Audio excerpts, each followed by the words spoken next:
live too. You need to unmute yourself?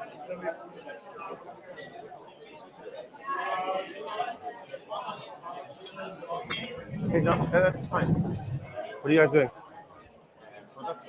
Yeah, do it after I'm on the stage. Okay, you want it after? Yeah.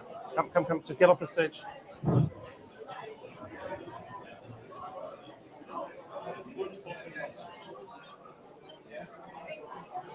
Welcome to the Climate Launchpad Global Grand Finale and the Climate Innovation Festival 2025.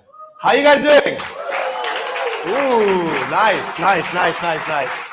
You know, very often I have to make people do that again because it's unimpressive, but that was impressive. You guys are full of energy. It's been an incredible day here at the Climate Innovation Festival, powered by Climate Kick and Thinkubator. Shout out to Climate Kick and Thinkubator. Show me that energy. Nice. Super cool day. I was blown away myself when I arrived at the Innovation Fair. Incredible solutions that you guys are doing, like really amazing stuff, moving the needle forward, really fighting climate change. Super cool. You guys are impressive. The breakout sessions I heard were really awesome. I peeked into a few and I saw really cool vibes going on. And yeah, it's been an awesome day. Now, what I'd like to do is to get to know the room again. We did that earlier, but there's some new people here today. So if you are new just for this afternoon, like you just arrived for this part of the event, can you please raise your hand? Yeah, nice. Okay, cool. And now I want to know, and we're going to add some noise to this. If you're a startup in general, raise your hand. There we go. Startups in the room. All right, who else have we got with us? Have we got some investors with us? Investors? Any investors? Are you like incognito? All right, investors are being quiet. I get it. You guys get a lot of, you know. All right, supporters of the ecosystem. Woo! Shout out to you guys. Yeah? And everybody else? Who else? Nobody else? Okay, cool, because I was going to make fun of you. Like, what are you guys doing here? Cool. So we have people from all over the world here, right? So I want to know who we got here from Africa. Shout out to Africa. Yeah, make some noise, Africa. Nice. Asia, Oceania, where you at? Yeah, make some noise for Asia, Oceania. The Americas? Who's here from the Americas? Shout out to the Americas. And home base Europe. Who's here from Europe? I expect it to be loud. There we go. It is so awesome to be here with you guys. Thank you for today. Thank you for showing up. I'm James. I'm an entrepreneur myself. I founded an ed tech company back in South Africa, where I'm from, exited last year. I told the story earlier, I'm going to tell it again. I'm a global child. So it's been super awesome to be here with you guys today and to get to know people from all different countries. I was born in South Africa, but I grew up my very young years in Canada. Then I spent most of my childhood in Antigua, small island in the Caribbean. Most people don't even know where that is. I did a bit of schooling in the United States, and then I moved back to South Africa, where I did my university, founded my company, lived for quite a while. And then I met an Austrian girl, and she brought me here 5 years ago. So now I call Vienna home. Thank you. Appreciate it. I'm now a communications coach. I work with scale-up startups, tech companies, trying to help them get their story across. I also work with companies that have like complex information and really need to package it and deliver it. That's my special sauce. I love doing it. And I'm an event moderator. So yeah, here I am. But enough about me. Today, we've got a packed agenda. We're going to talk about a lot of things. And to be honest, I'm not going to run through it. What I want to focus on is the Climate Launchpad so far. Now, what's the Climate Launchpad been doing? We've got 40 participating countries this year in 2025. So people from all over the world, as we could tell. There were 2,773 applications. So 40 startups here out of 2,773. You guys are really special. Shout out to you guys. Amazing job. Well done for being here. You should be proud of yourselves. You should be proud of yourselves. Now, a bit more about the Climate Launchpad in general over time. Over 12 years, 500 million euros raised for startups and for innovative climate change fighting solutions. Over 17,000 ideas generated and 5,000 startups incubated. So an incredible and impressive history. I'd like to make some noise for that. Big shout out to them. Incredible stuff. So we'll be kicking off with a panel discussion now before we move into our pitch competition, which is the grand finale, the focus of today, and I'll talk more about that. But before I do that, I'd like to hand over quickly to Manuel. Manuel wants to say some words. Where's our mic at? I realized that our mic is right here. Oh, thank you. So Manuel is our host. He's going to tell us a bit more about this place. Hi everyone, my name is Manuel. I'm the founder of Lumia, which is the small part that you read when you said Prisma by Lumia, because nowadays we are 2 big co-working spaces and 2 big event spaces, beautiful places like this. In case you want to relocate your startup to Vienna, talk to me afterwards, or in case you want to have beautiful event venues such as here, talk to me afterwards. Besides that, we hope that you had a beautiful day. I'm really glad that we had so much sun because, as you see, it's a very bright venue. We did all the catering, not by ourselves, but by Glasshouse, which is the restaurant over there. And we hope that you had a great time with this. And of course, it's been Zalino on the food truck. Thank you to our team who are working tirelessly. And I hope that you're having a great, tirelessly, this is the wrong word. And I hope you're having a great dinner and a beautiful after party. And I hope that investors are actually then showing up and giving you some funds so you can pay our rent in the co-working space. Have a beautiful evening. Enjoy. Thank you. Shout out to Manuel and the team. Thank you, guys. All right, cool. So we're going to be kicking off with our panel discussion, which means I'm going to need my team to get the chairs ready in a second. We'll be introducing, so I'd like to introduce you to our panel tonight, as well as they're going to be our jury later. So yes, please welcome onto the stage Alice from Group Strategic Partnerships, TPC, Brooke, Managing Director of Head of Corporate Banking, Switzerland Bank of America, Brian, Deputy Director of the Climate Unit of Irish Aid, and Bertram, who manages the Eco Business Vienna program in the Environmental Department of the City of Vienna. Please give them a warm welcome. Thank you all for being here, and you can come take a seat. Cool. Welcome, welcome, welcome. So I'm just gonna hand this mic to you, right? You guys are gonna share the mic, and I'm gonna bring my voice down because it's have a nice chat. So thank you all for being here. I gave a brief and a short introduction because I always like to let my panelists introduce themselves. So I'd like you to just quickly tell us who you are, what you do, and quickly move that into what's the connection with impact for you. Okay, so I'm going to start. Hi, my name is Alice. I'm from TPC, which is a 4th generation family business.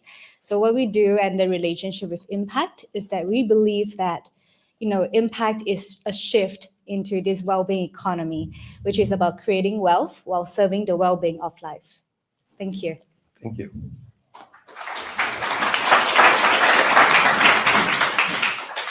Hello, everyone. My name is Brian O'Sullivan, and I am here from Ireland's Department of Foreign Affairs.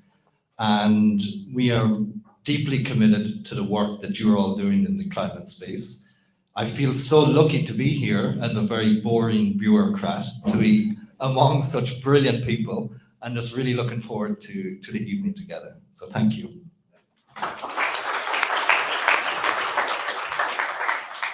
Hello, my name is Bertram Häubler. Even for Austrian standards, this is a strange name. And I'm working within the city of Vienna for the environmental department and program manager for Eco Business Vienna, where we support companies to become more sustainable. So the impact I see within Vienna, with our companies, I see with you guys. So I'm looking forward for the final.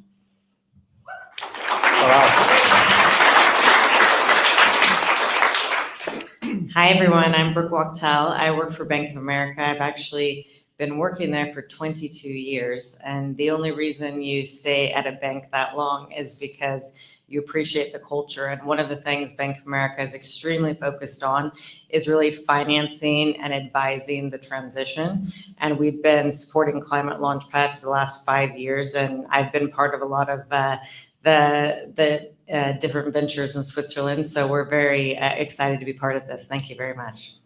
Thank you. Cool. So let's begin. And we're going to kick off by just setting the scene. I want to ask you all.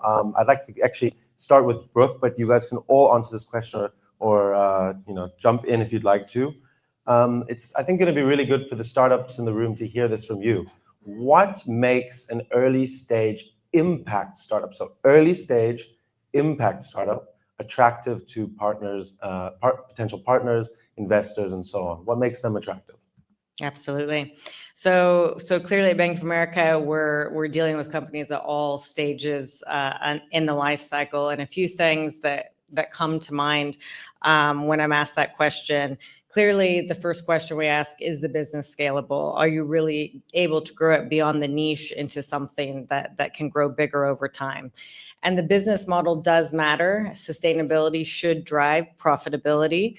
And of course, the impact does matter. So the emissions reduction and how you're really driving the transition. Early traction does count. So to the extent you can do the pilots and the partnerships and see some of that in action, I think that's quite important. As well as risk awareness. Are you really aware of the regulatory, the technology risks that are going to be facing your business now and in the future? And then the way I think about innovation side of things is how adaptable is it? We really see AI coming in and a lot of changes. How does your business adapt to that technology change? But I would say the final point is really the team, right? And it's really the execution and the expertise of the team that matters. And if you ask any VC or investor, it's really the team and the people in this room that make the difference in terms of whether that business is going to be successful. Yes, thank you. Others want to join in? I mean, something that comes to mind that you said is the alignment of profit and the planet, right? Because I think often people think that it's either planet or profit and doesn't have to be that. Curious what you think. Yeah, I just really agree with everything Brooke just said. I would add from, again, looking at this from a small government view from all the way in Ireland, how does it connect to people locally as well? How does it have an actual impact on the ground where it's meant to happen? And for us at home in Ireland, we're very much aware we have to do two things, right? We have to do the hard work at home for reducing emissions, and then also support those elsewhere who are being most hit by climate change. And you can be guaranteed of our support in that going forward as well. Thank you. Anything to add? That's it? Okay, well, that makes sense. I think most of it was said there. Amazing. So let's move forward to, why do we see, I mean, I think there's some parts and obvious, but maybe you can dive a bit deeper into it. Why are impact startups so important to development? Can you break it down a little bit? Brian, you've got the mic, you can kick off. Absolutely. I think it's touching on what I just said in first opening section as well. It's climate change is having a huge impact on development across the board, whether it's on peace, whether it's on security, whether it's on development of countries across the world. And everything that we are trying to do in Ireland now is bringing in this climate lens. But as a government, there are only certain amounts of work we can do in creating the policy in these very boring meeting rooms, whether that's back at home in Dublin or in Brussels in Europe as well. And what's really important is the actors on the ground are getting that support. And everyone in this room who is working on this are driving the green transition, which is a #1 priority, both in Ireland and in Europe. So that's why development really matters for us in this climate space. As I don't have a big global focus on the transformation, as my work is in Vienna, and I'm working for 20 years now with companies in Vienna. And 10 years ago, we had in our unit, in the environment department, it's called Sustainable Development. And as you all know, sustainable development is environment, economy, and also the social impact of companies. We were looking at our companies, and they were on the market for 50 years, for 10 years, 5 years. And it's hard to change something within a successful company. So we started to think about why not work with companies before they are a company? And this is what I think is the biggest impact, that all impact-driven startups, they have this feeling and also the emotions and heart towards a better world by economy. So we try to support that, and I think we will see more of this really, really motivated. I'm so nervous because I'm so nervous about the next 8 presentations. I'm really looking forward. So I just want to chime in because I think at TBC we're both like an investor and also an ecosystem partner. So why is it that early stage startups, for example, or social or like climate innovators is very important? Is because I think you guys are defining what success means. Because right now, I think like what you said, value should be going beyond just profit. It should be really about restoring the balance across people, nature, and community. And when we support like early stage climate business, what we think we are truly investing in is an imagination to those who are really daring to like build this business models of prosperities that can restore rather than consume life. And I think that's very critical. Yeah, I like that, because often economic development is the goal, right? Yeah. People are pushing economic development, but when profit and planet are misaligned, then development of our ecosystem, development of our nature, our society might even be going the wrong way. Yeah, cool. So, okay, early stage startups, what's important? We discussed that. We've discussed why it's important development, pretty clear. With you guys here, you guys are big supporters. I'd like to really dive a bit more into how you and also how others can support impact early, and particularly early stage impact startups. So let's stick with you, Alice, supporting impact, that I to we concept. I've heard about this I to we. Can you tell us a bit more about that and how it ties to the support?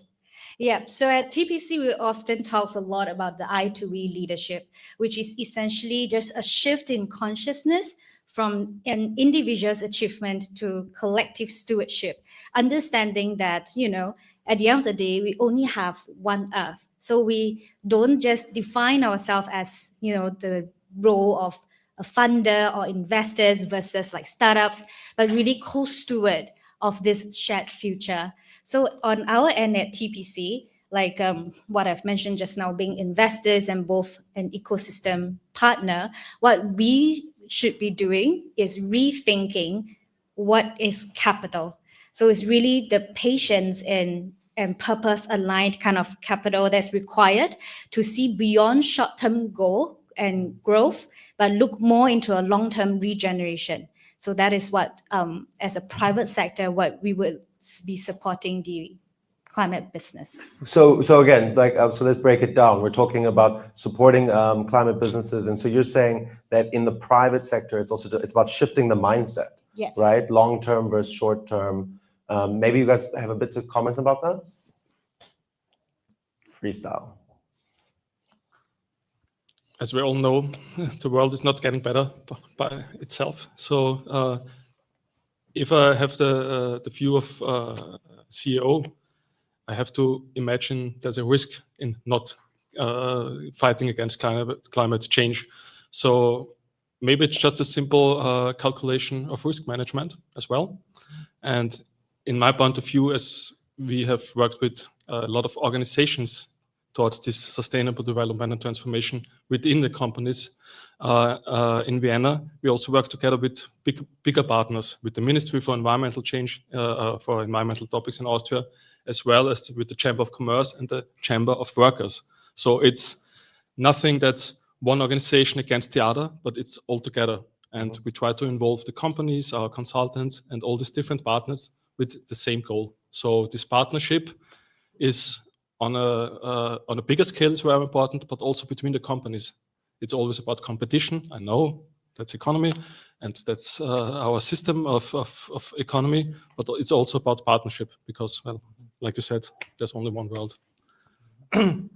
Yeah, I would just add, when we assess who we're going to do business with and who we're going to give capital to, we're always assessing the ESG elements of those businesses. And the best ESG businesses, they have lower risks, right? And therefore they attract more capital. So I do think that that's a huge critical component in how capital will go to the businesses who are solving some of these problems. And that's that long-term versus short-term thinking, right? Aligning profit, planet, people, and all of it together to reduce risk.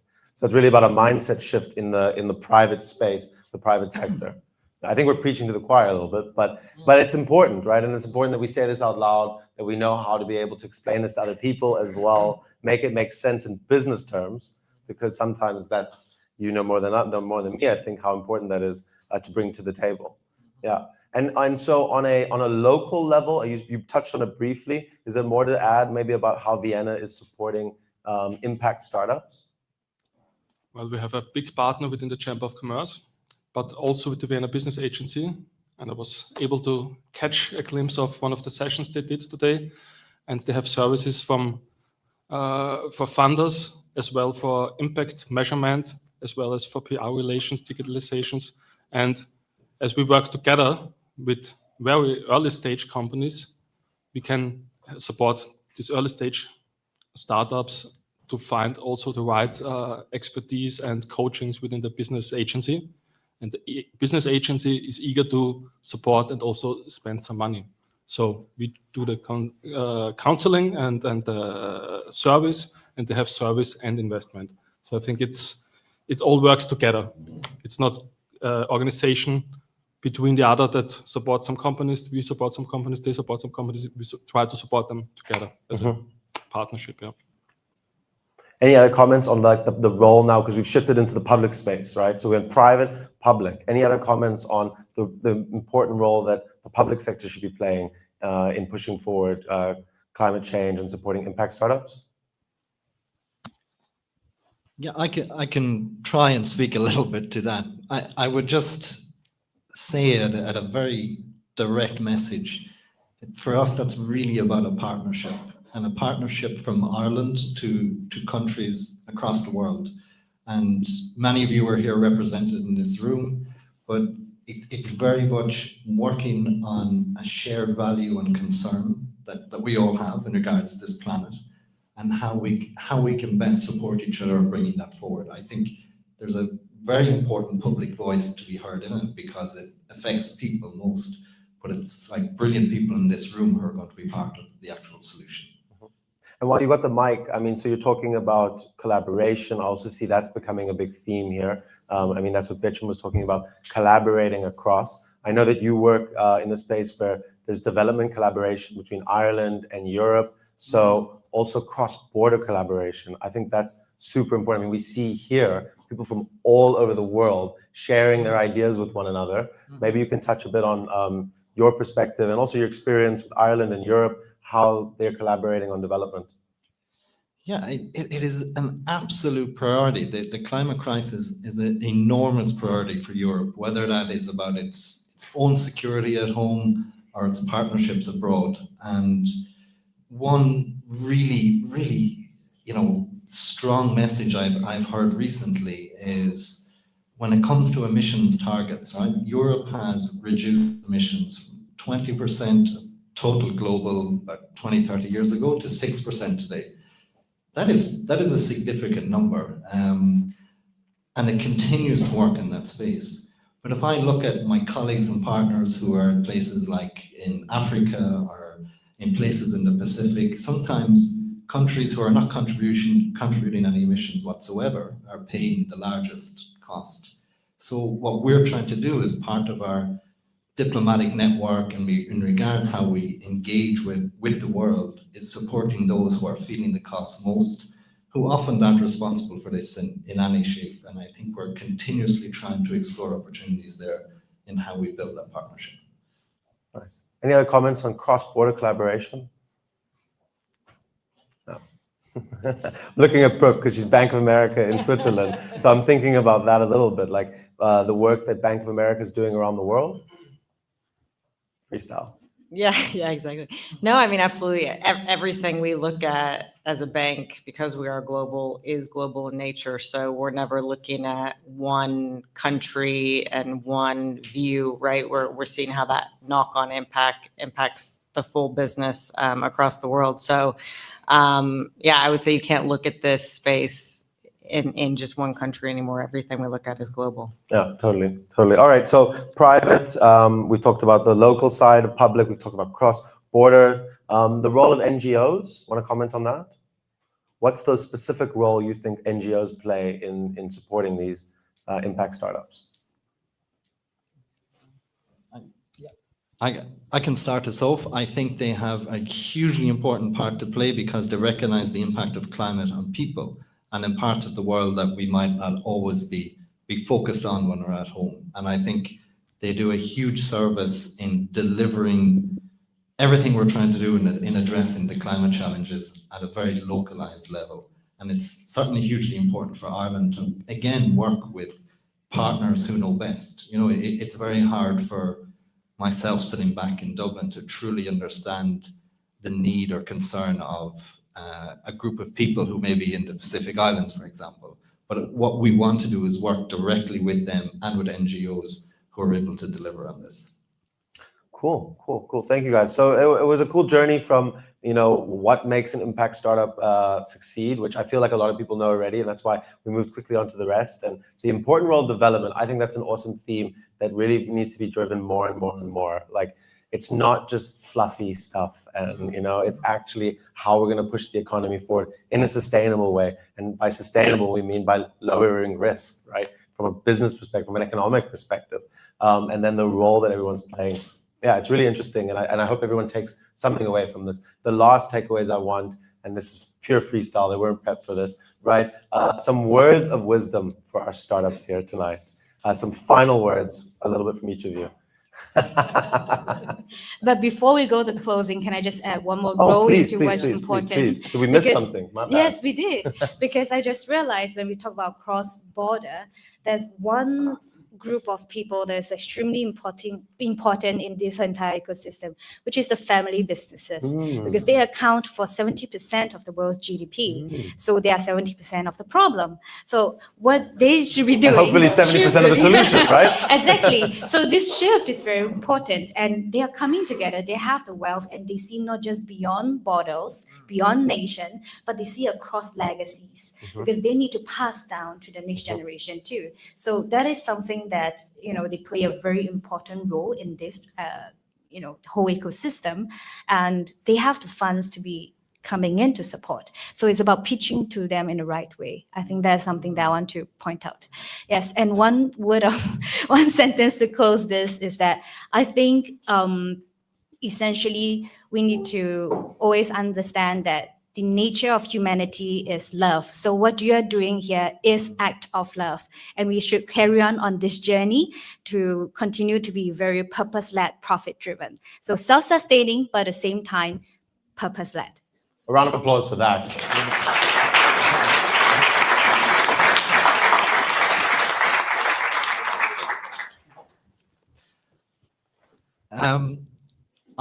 I'm just going to frame it. Love is beautiful, right? Love cannot be beaten, okay? But perhaps if I would use the word hope, and what I would say about that is Ireland started out its support to Climate Kick about 5 or 6 years ago, and we have, as a society, lived through a global pandemic and many other things. And here we are in this room today in person for the final of this event, which I think is really remarkable. And we live a little bit in the world right now where there's kind of different narratives on either side. What I can say to you is the transition is happening. It is absolutely just a fact. And you are at the absolute front lines of delivering this for the betterment of the world. And I'm looking forward to when we get back all together in a couple of years' time and just seeing how it's grown from there. Because I certainly personally believe in everything that you're doing. So thank you. Round of applause for that.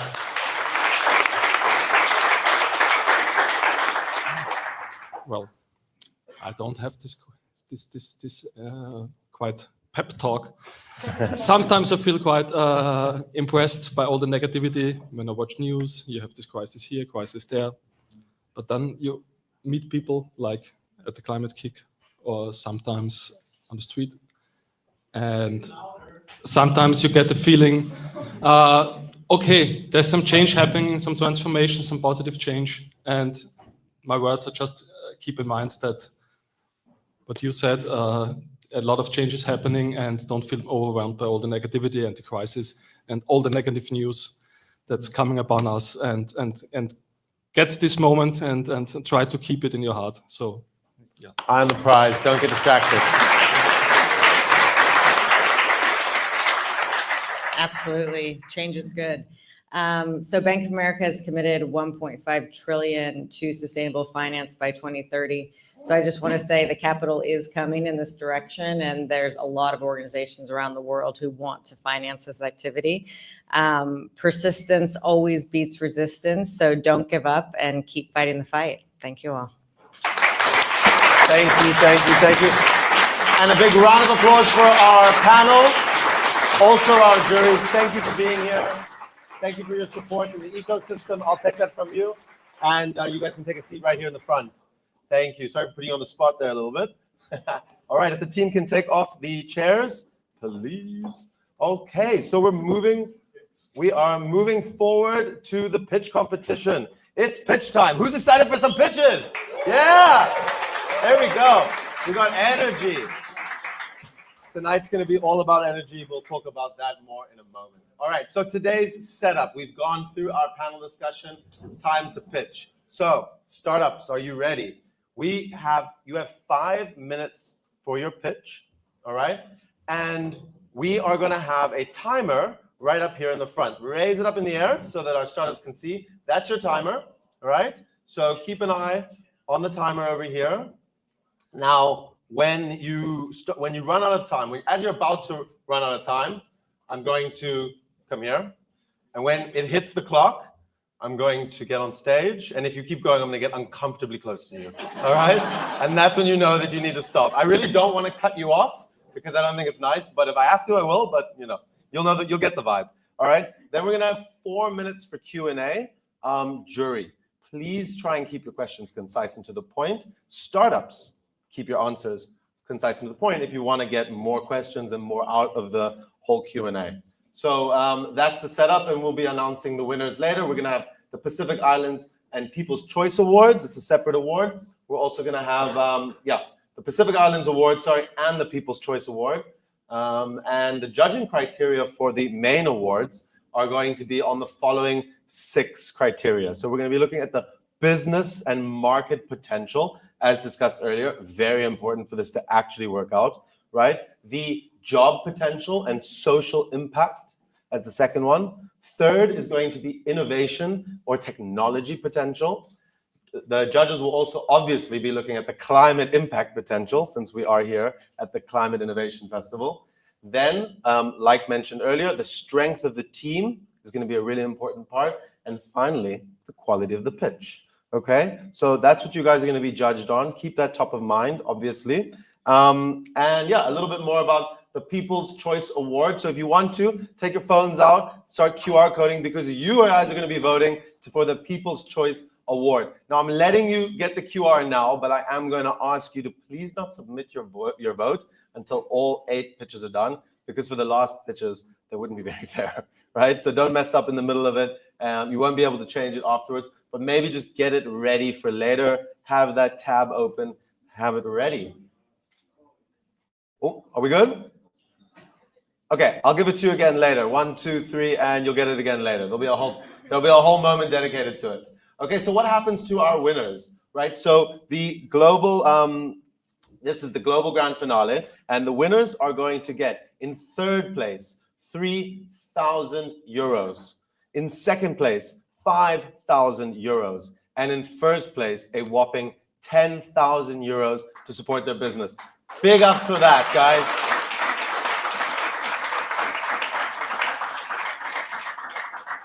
Yeah, so we've got our jury here. I have your list of names, but I don't need to announce who the jury are again. So we've got our jury. Thank you guys for being here. It really means a lot. Alice, Brooke, Brian, Bertram, shout out to them again one more time. Thank you for being here. All right, cool. So the moment is here. Meet our teams. The first pitch is going to be by Griffin Research. The second pitch is going to be by Chaya. The third pitch is going to be by EcoDetect. The fourth pitch, Nila Biotech. The fifth pitch, One Fly. The sixth pitch, Atera. I hope I pronounced that right. The seventh pitch, EcoGrains. And the eighth pitch, CH4. You know who you are. You know your order, right? The moment of truth. Now, audience. You guys have a big and very important job. These startups have been working really hard on their pitches, right? They've been working really hard on their business and the pitch. A lot of love has gone into this. A lot of passion has gone into this. A lot of blood, sweat, tears, energy, the whole thing. So what I need from you is energy, all right? There's 8 pitches, and at the 8th pitch, I want you to be full blast, just like you are with the first pitch. So when our startups come on stage, I want you to give them a big round of applause. And then after they finish, it's up to you, right? But I'd like you to be strong, okay? So we're gonna practice it now. Please give a big round of applause for our startups in general. A big round of applause, lots of energy. Woo! Yeah, there we go. Nice. You've set the bar now, right? So I'm gonna measure it again with my vibe meter, and at the 8th pitch, you better be at the same level.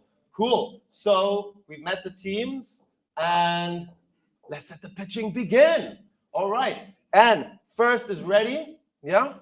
We're ready? Okay, cool. So we've got our mic here. We've got our clock there. When it's Q&A time, we're going to be handing the mic between you and the jury. Just a technicality so you guys know. I'll be handling that. It's going to be a little bit of back and forth.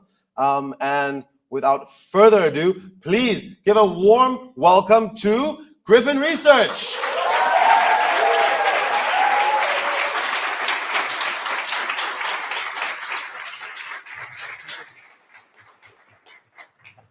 G'day, Vienna from Australia.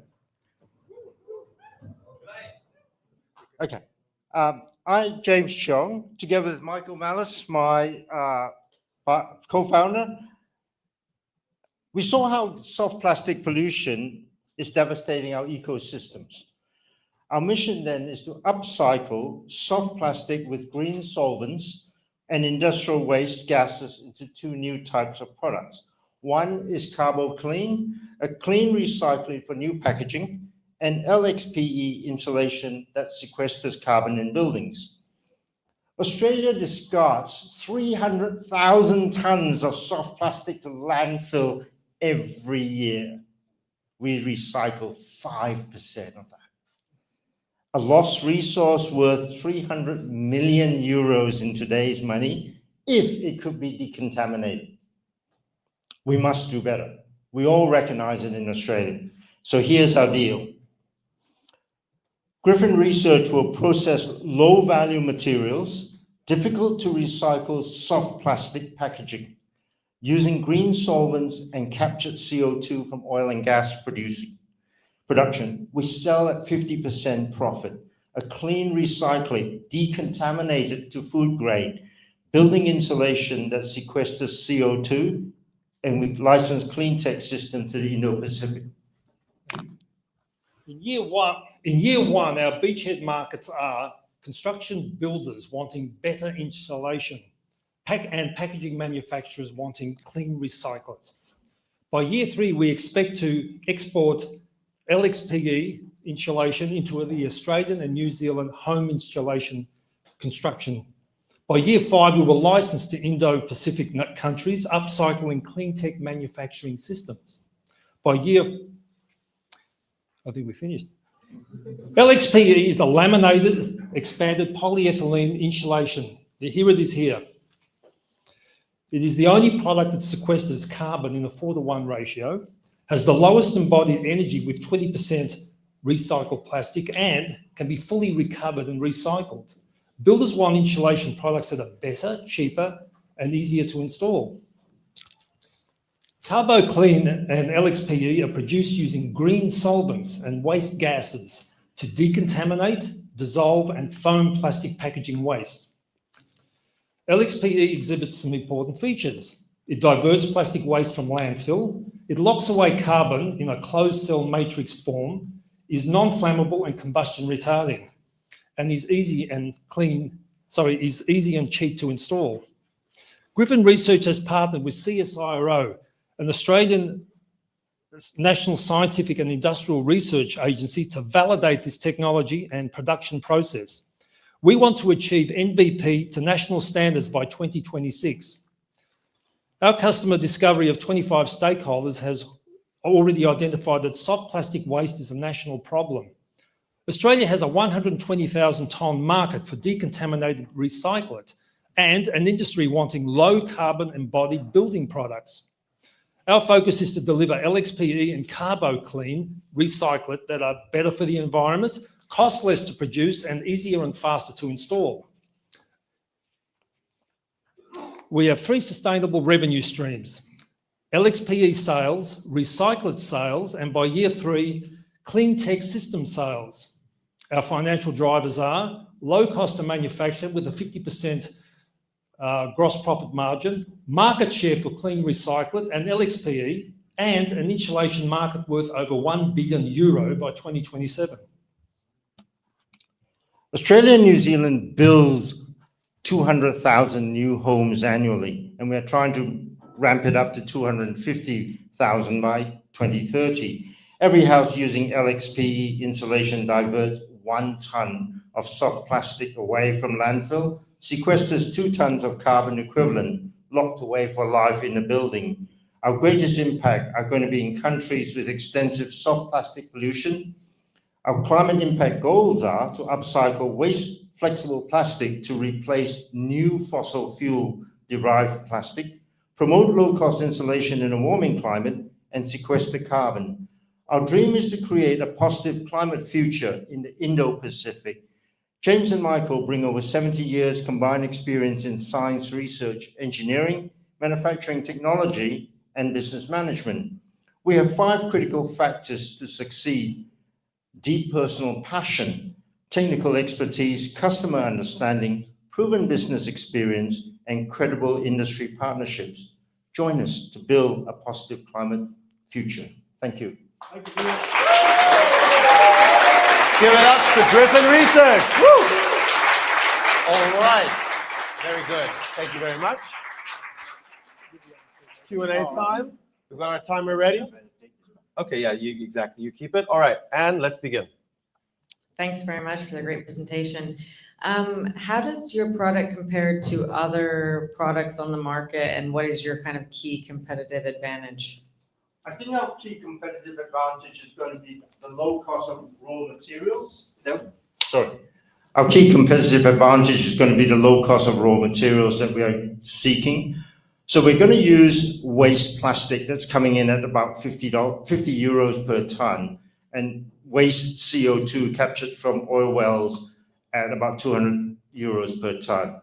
Our fundamental product is going to be about 750 per ton of recycling, but it's going to be clean, decontaminated plastic recycling. The nearest one we've got at the moment is thermal processes, which cost about 4 times virgin plastic.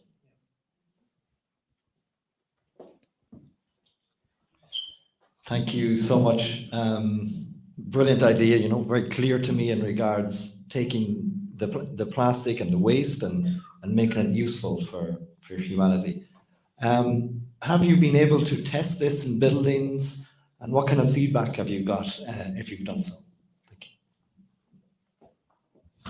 At the moment, we haven't yet tested in buildings, but we are working with CSIRO, our national agency for science research in Australia, to go through to the process of national standards at the building code level, but also at the PATOX level, which is the cosmetics and packaging guidelines issued in Europe, which will take it up to food grade capability. Questions? No more questions from our jury? 2 minutes to spare. 2 minutes to spare. Wow. Sure we can come up with some questions? What was your personal motivation behind this idea? You want to take that? We'd like to tag team together. Basically, we're both scuba divers. We're both engineers, of course, but scuba divers primarily. We surfaced in Bali and in the Philippines, and as far as we could see in the cove was plastic, floating as far as we could see, and right in the middle of our eyes, in between the manta rays that we're diving with, and they were eating the stuff because they couldn't tell the difference. The turtles couldn't tell the difference between a plastic bag and a jellyfish. And that started us going. It's our personal motivation. Sorry, can I just ask, like, how do you sell it to, your buyer in on a less technical way? Like, what is your go-to-market kind of strategy? This will keep you fit.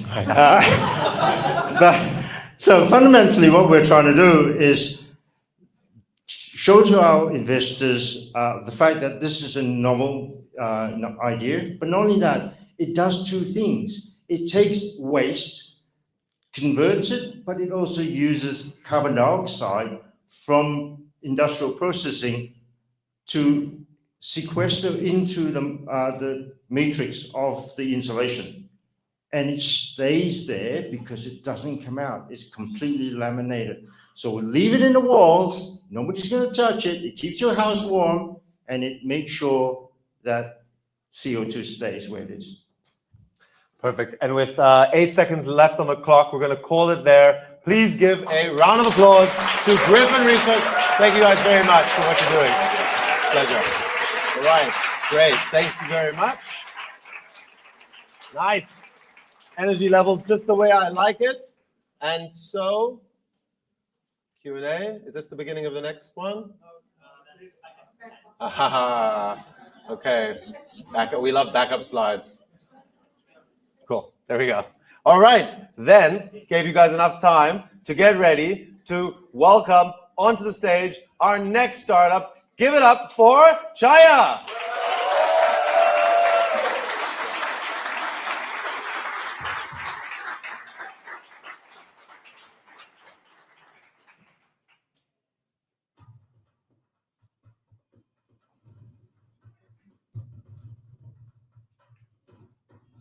What's not happening?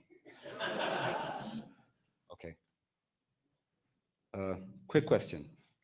We all like a breath of fresh air, right? Yeah. So do I.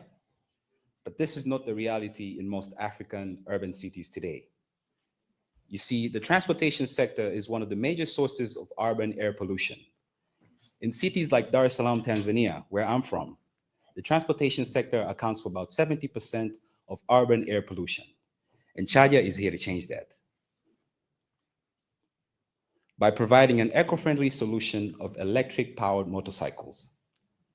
At a price point of 1,400 euros per unit, these vehicles are going to be sold on a lease-to-own basis through our banking partners. Now, in Africa, the most popular means of transportation is motorcycle taxis. And across Africa, there's about 30 million motorcycle taxis. In Tanzania, where we're focused on, there's about 1.6 million motorcycle taxis. And our beachhead market is Dar es Salaam City, the commercial capital of Tanzania, where I was born and raised. And our target is to capture at least 10% of that market, which is equivalent to 100,000 units by 2030. Our customer value proposition is quite simple. Not only our solution is eco-friendly, but also we help these fuel-powered these motorcycle taxi drivers reduce their expenses by more than 50% in comparison to a fuel-powered motorcycle. Our product is centered around two main things. Number one is the Chaya e-Kazi motorcycle, designed and built for African roads. Well, I couldn't be able to carry it across the world, but I was able to at least bring the key to the motorcycle.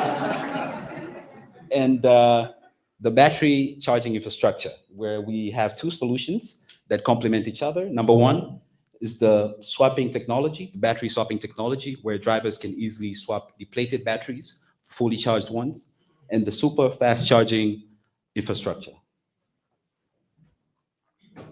Since our inception, we've been able to gather some very insightful feedback from our customers.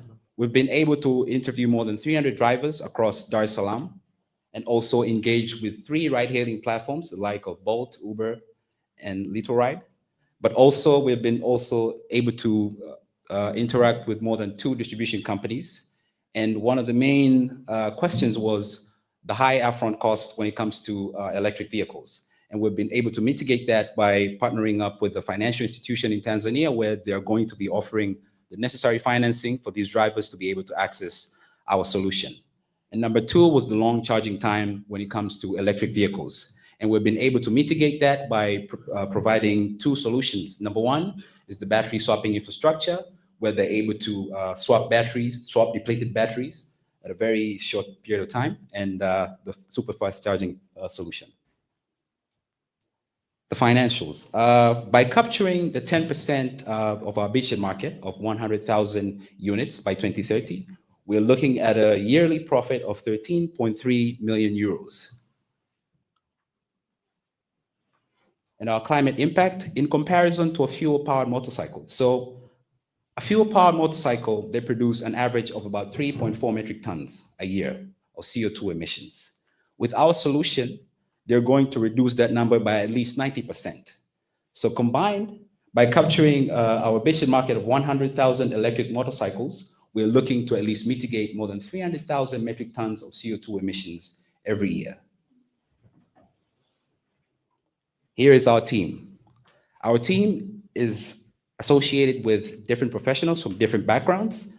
I, Tony, being the founder of Charge Africa, with 7 years of experience in the transportation sector, and also my co-founder, Norman, who's here with me today, with the background and more than 5 years of experience in the battery technology, but also Yusuf, who's our CTO, who has been able to build some amazing things back in Tanzania, and also Rafaela, who's our CMO, with more than 7 years of experience in marketing sector.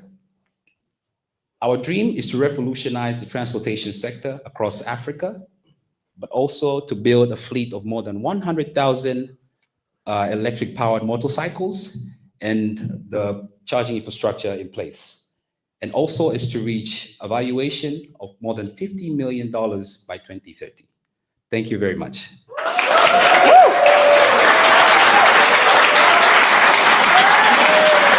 I like the Ikazi solution. All right, straight over to our jury. Thank you very much. Very exciting. So how many charging stations are there already, and how much would it cost to scale it up to your goal? Good question coming from Bank of America. Currently, we have about 3 because we just deployed our solution. We have only 3 charging stations, and we are going to need a lot of capital, especially with the 1.4 trillion, if I'm not mistaken, that I heard that's coming from Bank of America. So this is a conversation we're going to have on the sidelines. Hey!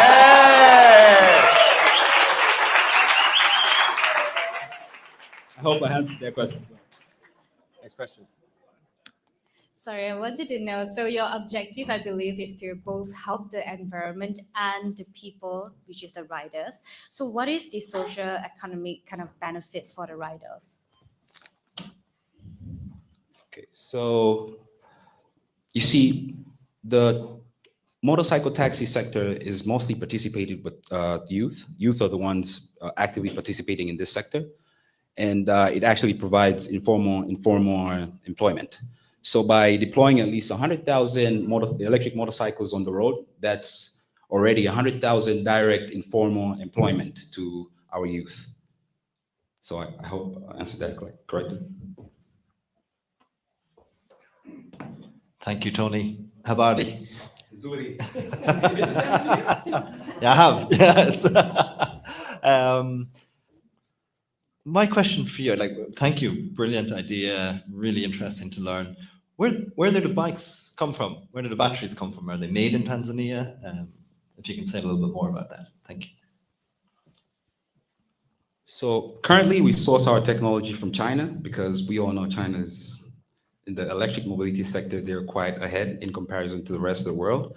So we source our technology from China, but we design and we are actively participating in the selection of every parts that go into our electric motorcycles.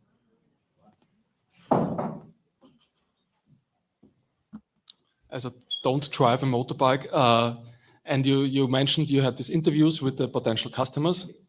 Have they already tried this motorbike? Because in my opinion, like people who ride motorbikes, they like the noise and they like this power under their asses. And so what's the feeling of the customers? I would like to say our customers love us because we help them cut down their expenses by more than 50% in comparison to a fuel-powered motorcycles, because currently they spend more than 50% of their earnings in fuel and maintenance for the fuel-powered motorcycles. So with our solution, we're helping them cut down those expenses by more than 50%. So I would say our customers really love us. What's the key competition in this space, and who would you be competing against with this product? So I would say we're competing against, so the e-mobility sector in Africa is really growing so fast. And we are competing against lots of other companies who are heavily funded. Hence why us being in platforms like this, the ClimateLaunchpad, it's a very important place for us to be able to get the necessary resources that we need to actually get to where we want to be. So I would say our biggest competitor is a company called Spiro. You should look it up. It's doing amazing work in the e-mobility sector across Africa. Okay, a very quick answer. Asante sana. My very quick question is, my question to you is, you talked about Tanzania. Are you thinking regionally and across Africa as well? Short answer. Yes, we are. Yeah, there we go. Give it up for Chaya, yeah!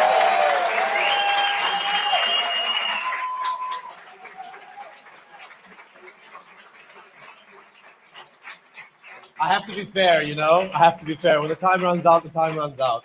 All right, fantastic. So we had our Q&A already, and now it's time.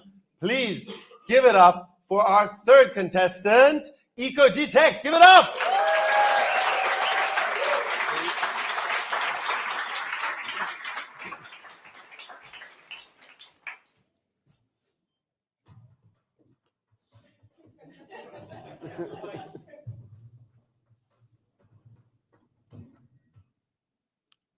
Hi, good evening, everyone. My name's David Gold. I'm the founder of EcoDetect, and we can all agree that the biodiversity and climate crises are two of the biggest threats facing our planet right now. And at EcoDetect, we believe that the transition to renewable energy must occur at scale of marine biodiversity. That's why our purpose is to tackle both of these threats and also save our customers millions of euros by accelerating their development timelines and ensuring that their projects coexist safely with marine life. So we create AI-powered wildlife detection systems for marine renewable energy developers, helping them meet their legal obligations and also speeding up the consenting process. And our business model is to provide a SaaS solution that's delivered via an annual subscription. And we have 3 tiers of subscription based on number of devices. And we plan to commit our customers to 3 to 5 year contracts. Collision risk to renewable energy devices with marine life is a key concern to marine regulators, and lack of effective monitoring tools can delay the consenting process many years and costs developers between 100 to 250 million euros per project per year. And in Scotland, we're aware of 4 projects that have been held up due to lack of effective monitoring tools for this animal here, the harbour seal, which is in decline in Scotland. And these are holding up projects worth over 30 million euros. And this presents a really compelling beachhead market that our product can come in and resolve.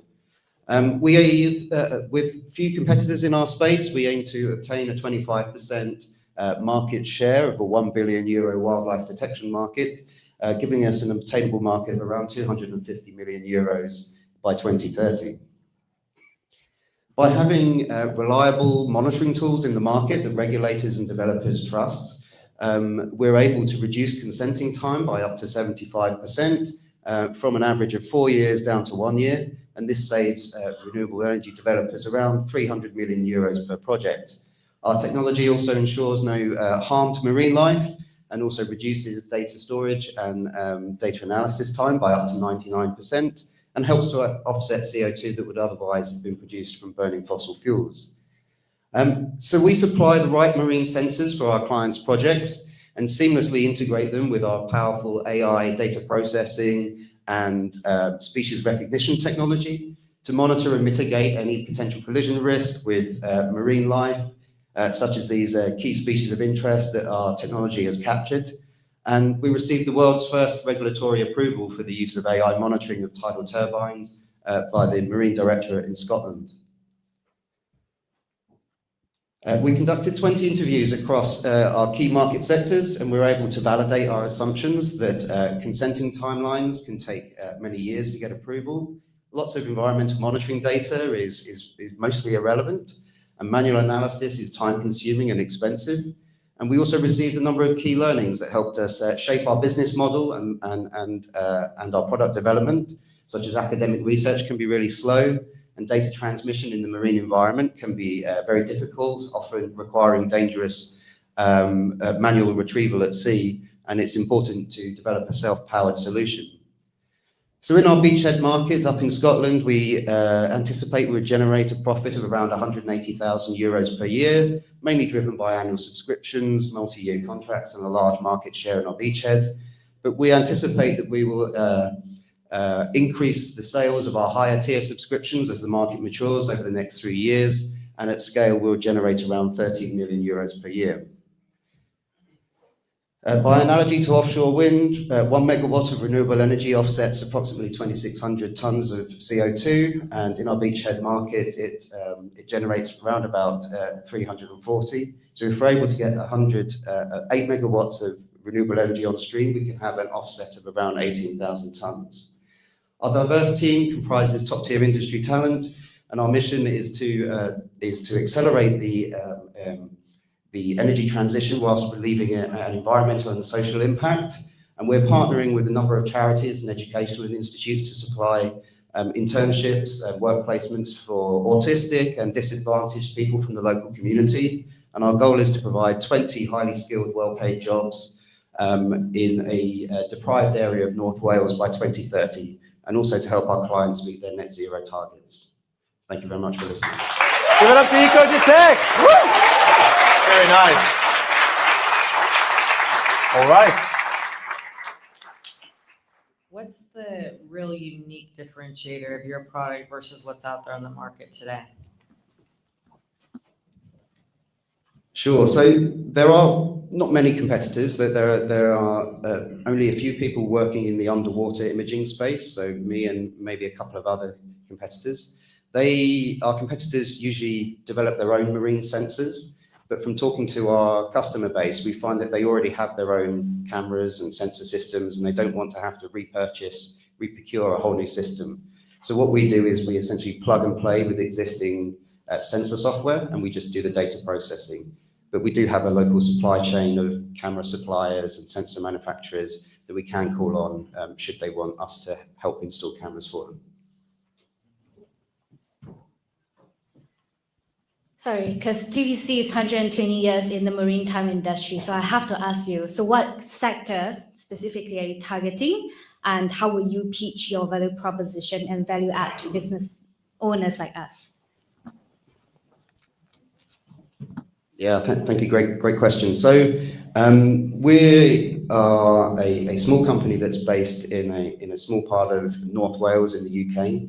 And there's a lot of renewable energy development going on locally there, a lot of floating offshore wind and underwater tidal energy projects. We're well connected in that sector, and we plan to kind of grow slowly locally and build that market share, really prove and demonstrate our technology.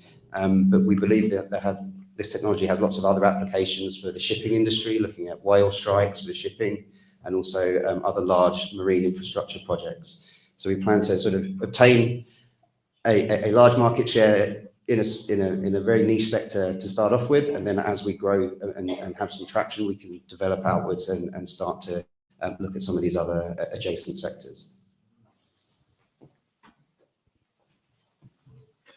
Thanks so much. Really great presentation. My question is around what are the risks that are ahead of you for your own growth, right? Because I see there's a lot of opportunities in different spaces, but what's the one that you feel like is the biggest challenge to overcome? Thank you. Yeah, it's another great question. We feel like we're almost in this sort of chicken and egg cycle at the moment, where we're trying to scale, and we're speaking to renewable energy developers, and they say, we really like your technology, but we need to be confident that you can deliver at the scale that we require. So I say to them, well, give us a contract, and then we can hire some people, and we can build the team, and we can do that. But they wanted us to kind of scale first, so we're having to go down the investment route. So scaling quickly is what we're really trying to achieve, and we have an active pre-seed investment round open at the moment, and we're looking to close that maybe in the next few weeks, hopefully. So if you are interested, we're just a little bit short, so please let us know if you fancy coming in for a bit. Incognito investors, where you at? Who's next? We've got 45 seconds. How much could you scale it outside of your, in terms of geographically? Yeah, so we're working with initially what we call emerging technologies in the renewable sector, so things like floating offshore wind and tidal stream. The UK is kind of leading that at the moment, but there's lots of projects in Canada and also in Indonesia, where there's sort of 16,000 islands with fast flowing currents between the islands. And we're in discussions with a number of sort of state renewable energy companies and the governments there. So we hope to expand geographically rather soon once we're able to kind of scale. And with the perfect timing, that's a wrap. Please give it up to EcoGidTech.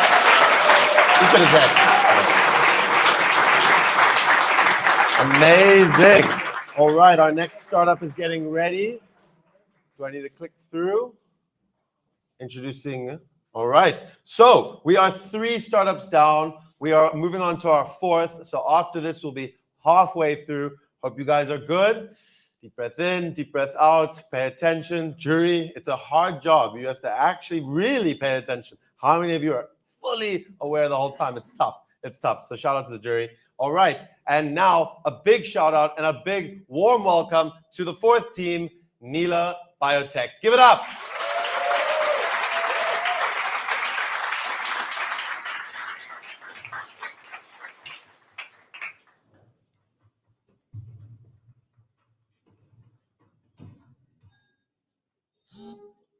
"300 tons of CO2 is what I emitted when I took my first flight from Delhi to London. That's twice the amount of CO2 I would have emitted in my entire lifetime had I never left India. Aviation is the most emission-intensive mode of transport, and we are here to fix that." So at Nila Biotech, we are producing the most scalable and low-cost sustainable aviation fuel solution for our customers that are airlines like United, British Airways, or SAF off-takers like Microsoft, or banks that want to minimize their Scope 3 emissions. And we're charging $2,750 per ton for this fuel. So we recently got established a collaboration with IAG and British Airways through their innovation program, which gives us access to our beachhead market of $500 billion at London Heathrow Airport. And this market is growing rapidly, driven by airlines' net zero targets and SAF mandates, which are already in place around the world. And will reach $12 billion by 2028, by when we will have our pilot plant ready. And by 2033, we'll reach cost parity with fossil jet fuel and acquire the $500 billion market. At Nila Biotech, we aim to provide the most scalable and low-cost SAF solution in the market that can be employed today in existing aircrafts. And we can achieve this by overcoming the 3 main challenges that our competitors have. First, we use abundant waste streams as feedstocks, which means we don't have any feedstock limitations. Second, we use a microbial process, which is really low energy, who has low energy requirements, is non-GMO, and is feedstock flexible. And third, and most important, we tap into existing infrastructure. And this means that our capital costs are extremely low. The core of our innovation is our controlled microbial upcycling process. And this technology can be used to repurpose existing biogas plants.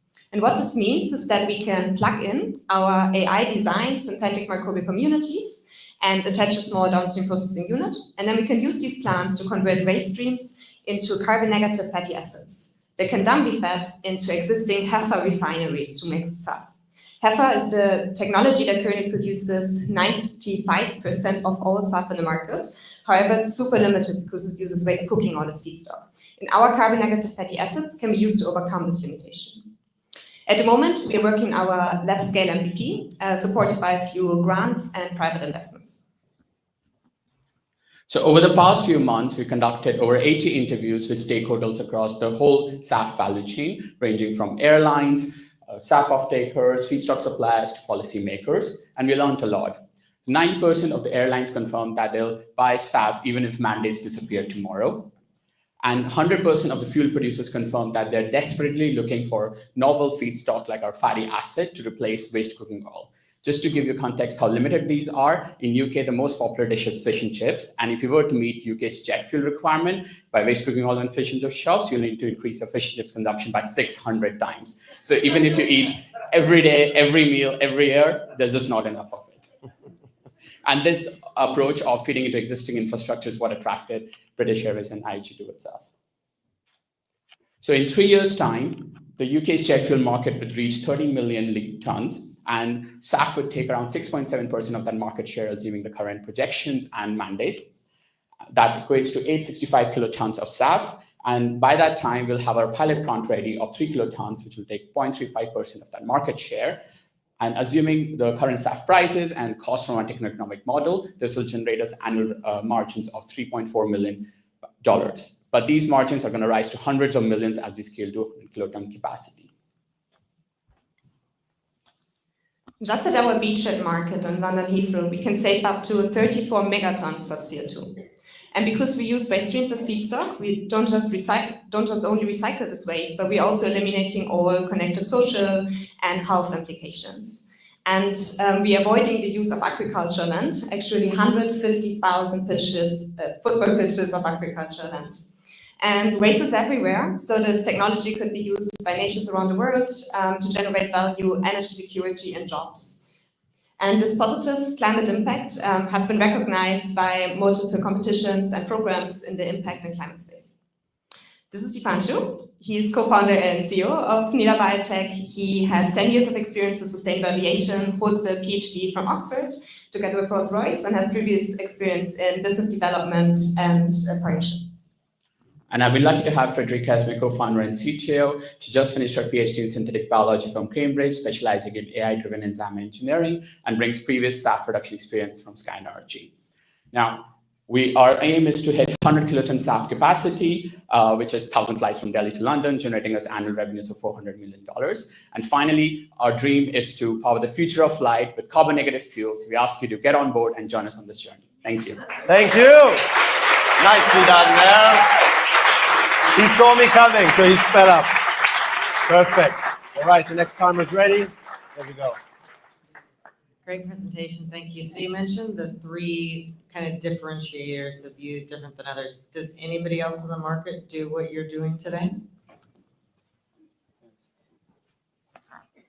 So there's 2 companies. There's Janecraft, there's BioVeritas, sorry, and they are using a similar mixed culture fermentation approach. But the big difference to what we are doing is that the microbes that we use, the mixed cultures, for us are synthetic microbial communities, and they are AI designed. So there's specific IP that we are generating here. And the advantage of this is that we are non-limited to one specific feedstock, and also can reach higher yields and longer chains fatty acids that are important for refining. Jerry? Thanks, guys. Great presentation. I'm learning a lot as well. So we all are. I have 2 very basic questions. The first one is is this fuel you're talking about be able to put in aircraft engines today? And secondly, at what stage are you at in regards, like, you have a company that's employing people, that's like storing this fuel somewhere, all these, just my basic understanding. Thank you. Great question. So the first answer is yes. Sustainable aviation fuel is being reused right now. There are mandates all around the world. So UK, for example, has 2% mandate. So what that means is it's being blended with fossil jet fuel for usage right now. So yeah, it's in use right now. And Virgin Atlantic did 100% SAF flight from London Heathrow to JFK a few years ago. So fuels are compatible even 100% level as well. On your second question on where we are right now. So yeah. That's the scale we are right now, shake flask level. And for the grants that we've gotten, we have made our first hire, who's an AI engineer, who's helping us develop the AI tool for our biotech platform to enhance the space-time yield and design the AI-designed synthetic microbial communities. And we're going to take this further with our pre-seed round towards a bioreactor. But the key value proposition is that we can repurpose existing biogas plants. Once the technology is proven at that scale, we can first repurpose a small-scale shipping container size unit, and then go after large biogas plants and produce jet fuel. So what is your revenue model, one time versus like the recurring ones? So currently, because we're at early stage, there's two pathways we're debating. So first could be we are technology providers to existing biogas plants. We can repurpose these for production of these fatty acids that can feed into existing refineries for production of jet fuel. And then the second one is us producing this platform chemical, which feeds for not just sustainable aviation fuel production, but feeds other industries like bioplastics, biopaints as a renewable feedstock for chemical industry. So that entire total addressable market is $2 trillion. Time for one more question. What are the biggest risks you foresee, and are there any problems on the market or on the regulatory base? So for aviation, the biggest priority is safety. So the fuel needs to meet the specification of Jet A, kerosene-based fuel. So ASTM certification is something that every fuel needs to be certified for. And the process of getting through could be up to a year long. So that's one of the risks that we need to get certified. But because we feed into the existing HEFA pathway, the certification is very straightforward for us. So that's one risk. And then the second is on scalability of it, which is what we are targeting through our approach of de-risking by tapping into existing biogas plants. So we don't have to have CapEx heavy equipment. Like a lot of the SAF is right now produced through eSAF, which require electrolyzers and direct air capture devices, which are very CapEx heavy. Do you want to add? We've run out of time, unfortunately. Got to be fair there. So please give it up for Nila Biotech. Well done, guys. Fantastic. Thank you. Perfect. I'm actually going to ask you to keep these for me for a second while our next contestant gets ready. You can get ready. You can come stand here. But we are halfway through, right? We are halfway through. We've listened to Griffin Research, Chaya, EcoDetect, Nila Biotech. That's 4 out of 8. So as a moderator and MC, I'm always concerned about the energy in the room, right? That you guys are there. So what we're going to do, trust me, it's going to help. I'm going to ask everyone to please stand up for a moment. Stand up. We're going to do a little stretching if you want. You don't have to, but all right. Now a little bit of air, hands in the air, nice and tight, like you're reaching for the sky. Now lean over to the side. Oh, you feel it in the back there, right? Now over to the other side. All right, one more time. Okay, and then also our legs are really important. So lift one of your legs. If you got space there, just lift it up. Yeah, lift the other leg up. Now shake it all up a little bit. Shake it all up, and you can sit down. Thank you. All right, you can jump. I see some jumps as well there. Very good, guys. Whew, you see it just gets the blood flowing a little bit. All that blood, going down to the bottom. Cool. Now that doesn't mean that we're going to start talking. We're still here, guys. Hi. Thank you. All right. So, like I said, 4 down, 4 more to go. Our next contestant is ready, so you can hand everything over. And now I'd like you guys to please give it up to One Fly. Welcome him to the stage.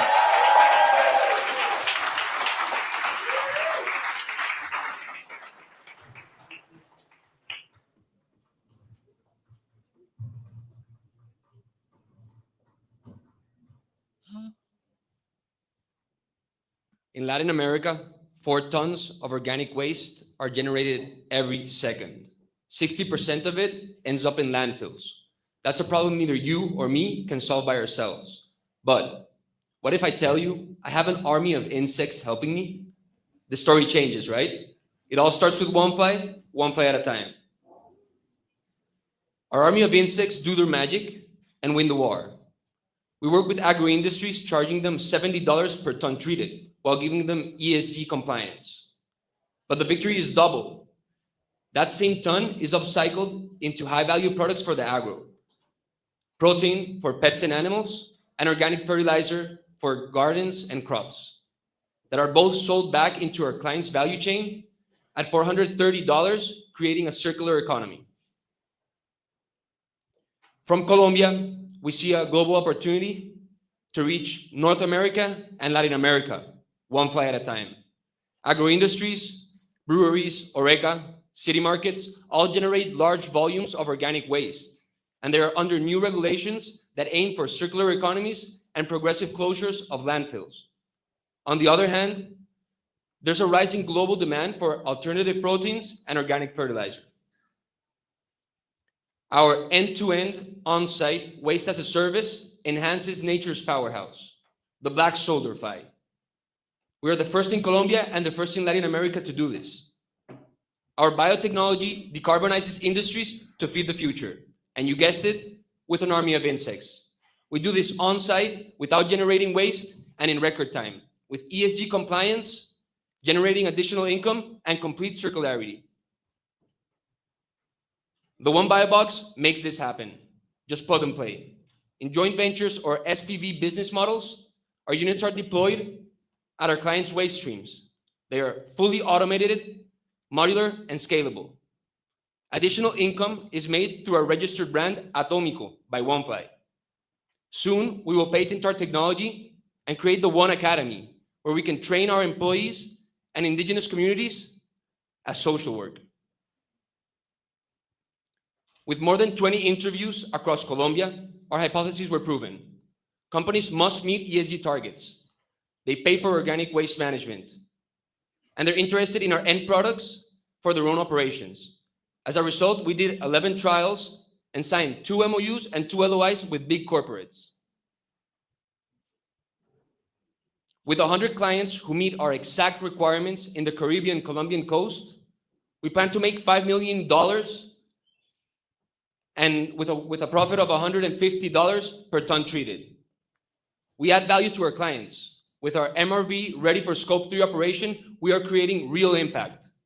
Our operating drivers are a minimum of 30 tons of organic waste per month per client, an on-site space, and the selling of our byproducts.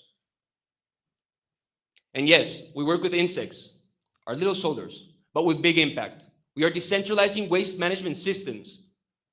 With the support of the Climate Click, we validated our climate impact. For every ton of organic waste treated, we mitigate 3 tons of CO2. That means we produce 90% less greenhouse gas emissions compared to a landfill, being 10 times faster than traditional composting. In our operation, we are also more resource efficient in the production of protein and fertilizers. With a market share of 5%, we plan to reduce more than 100,000 tons of CO2 per year. Hola, I'm Juan, civil and environmental engineer and general of this army. I'm a 4th generation agro and a passionate for nature, animals, and sustainability. With me is Salomon, our CFO, and a group of experienced advisors. By 2050, OneFly will become the landfill of the future. We will operate in 8 countries, upcycle 1 million tons of organic waste, and generate more than 1,000 green jobs. We will become Latin America's first waste management unicorn, valued at $500 million. Did you know that during this presentation, more than 1,000 tons of organic waste were generated in Latin America? Remember, it all starts with one fly at a time. Join the army. Give it up for the general and OneFly.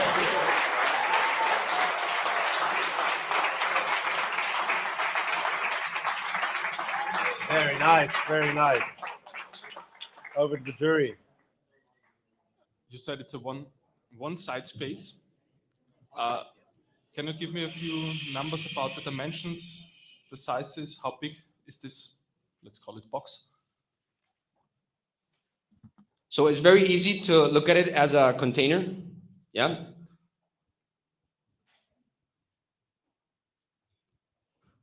It could be a 20-foot container or a 40-foot container, but we plan not to make containerized units because it's more difficult to transport. If we do prefabricated units, it's easier. Depends on the waste that our client is generating. We standardize it at a minimum of 30 tons, so the numbers can make it viable.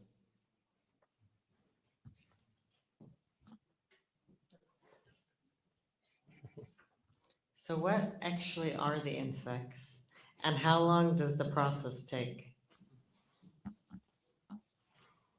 The insect is called the black soldier fly. It's originally from Colombia. Here in Europe, they use them. In Vienna, I visited living farms that they're here and they create big technology. The insect has a lifespan, so it basically eats during 14 days. After that, they pupate and become a fly, and you use it to reproduce and continue the cycle. We use the larva, not the fly. How are you thinking about on the logistics side, right? Are you looking towards transportation, working with companies, or expanding that aspect of your own company into that space? Perfect question, because our idea is to decentralize it. So we install it on site where our clients are, and we operate it. We work with the #1 mango pulp exporter in Barranquilla. They extract pulp from mango. They don't grow insects. That's our job. Still got time? So what other products like this exist in the market today, and how is yours different? We have a service for the waste management. The end products or the byproducts are the larva and the fertilizer. When we're talking about the larva, we're talking about a high protein content powder or insect. So if you compare it to soy and to fish powder or flour, we're way much more high in protein content and way much more sustainable. For the fertilizer, we're talking that we have more retention in water, and basically both of them, either the protein or the fertilizer, give you more performance per animal or per crop. A minute left. Time for a I question. can add something more there if you want. Okay. With the protein, for example, for pets, it's very useful. There's a big market right now with pets. If you go even more niche, I'm an expert in business development, so I do my research. In Colombia, we are the #1 exporter of ornamental fish. So that's a really niche market, and this is very useful for them. For pets, going back, it's hypoallergenic. So if you have a pet and normally if he has like allergies, because they're allergic to traditional meats, this is an alternative with way much more high protein content, hypoallergenic, and with high digestion. I think that's it. We've got 10 seconds now, a little bit more, 10 seconds now. So please give it up for the general and one fly. Give it up. Cool, thank you very much, well done. Congratulations. All right, so I'm just gonna click through. All right, you've got your microphone, you've got your clicker. We are ready for our 6th contestant. Please give it up to Atera.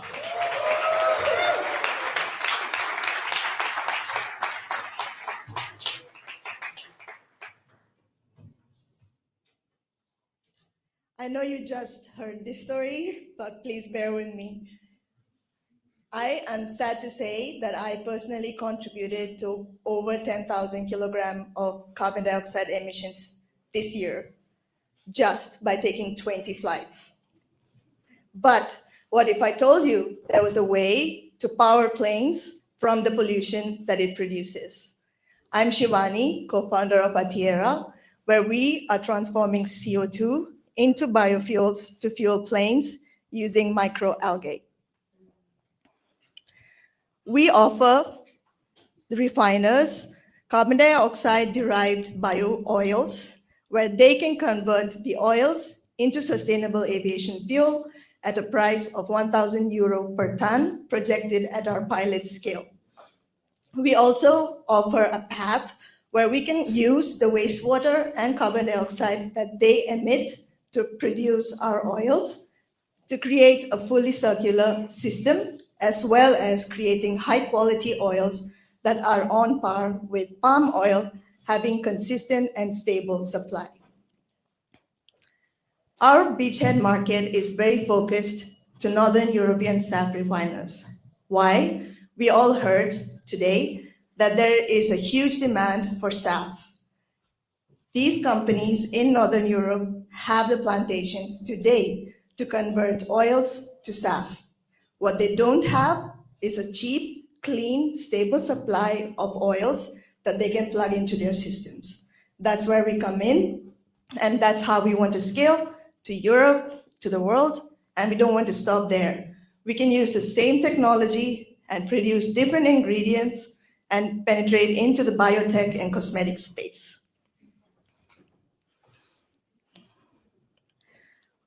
Currently, we are projecting to be cost competitive with the other feedstock oils, but are projecting and working really hard to bring down the costs in the near future. But what we offer is a very high quality oil to replace legacy feedstocks, where we are projecting to reduce 50% pretreatment costs, reduce 20% of hydrogen demands, and completely eliminate competition from food and biodiesel that the other feedstocks suffer from. How we do that? We take nature's powerhouse microalgae and we control how they grow. We supply them with carbon dioxide, nutrients, and sunlight in a very specific recipe controlled by AI, where we grow the cells faster and also to produce more specific high quality oils. We take the cells, extract the oils, supply it to the refiners. When we started, you will be surprised, we were actually exploring the cosmetic space. We were very sad to learn low carbon oils is a nice to have and not urgent.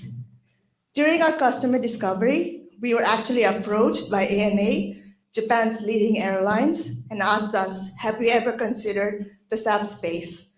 That's when the light bulb hit and we started digging deeper. We understood the demand, the cost issues, and then identified our true customers are actually the refiners.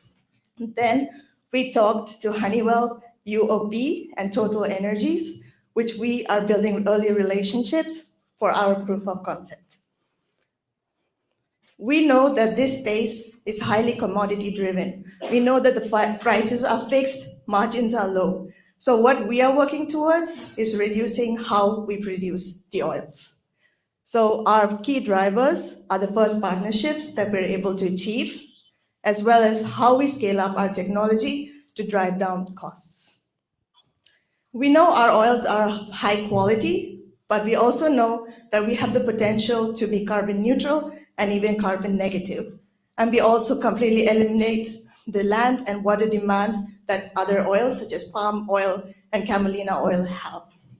In addition, we eliminate deforestation because our microalgae can grow anywhere. We are also opening up jobs in aquaculture spaces throughout coastal ecosystems.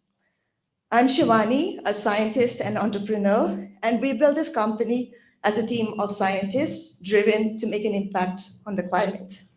We were actually recently joined by Richard, who has extensive experience in the airline space. We met them through ClimateLaunchpad Japan, and we're hoping the next person can be you. Thank you. Give it up for Atera! Very nicely done, very nicely done. All right, jury is ready. So I just want to better understand what is your revenue model?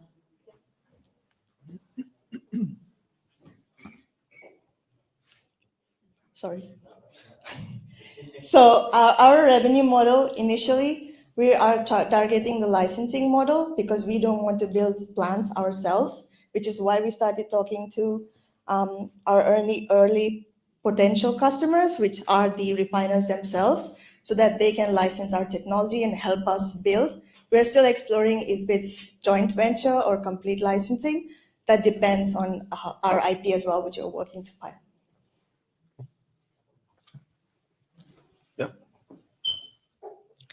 So in terms of the uniqueness of your product versus others, what's the feedback initially from who you've spoken to?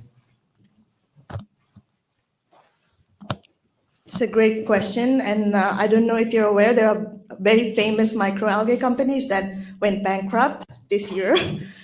So we examined what went wrong, and we identified that a lot of companies spend a lot of energy engineering, completely over-engineering the microalgae. Run out of funding, forget about the costs. So what we learned is we need to cut down the costs early. So we started looking into our drivers, and then we started identifying nutrients, space, water, energy. These are the key drivers. So we're trying to find cheap or free sources of all of these so that we learn from their mistakes because they pioneered the space, but we don't make the same mistakes. Thank you. I'd love to hear a little bit more about the makeup industry. And, you know, I know they said no, but you can see it coming in the future. I just wonder, have you engaged with them since or why they said no? Thank you. Yeah, this is a great question, and we have not eliminated it because we do produce a lot of waste biomass because we extract the oils, but we do remaining biomass that we're still exploring how to use that to provide a secondary revenue stream. But in case of oils, they specifically said that they value and prioritize customer needs. So we talked to very luxury brands, Chanel, L'Oreal, etc. And they said, we are not going to change anything because Europe needs greasy feel. We're going to go to petroleum jelly.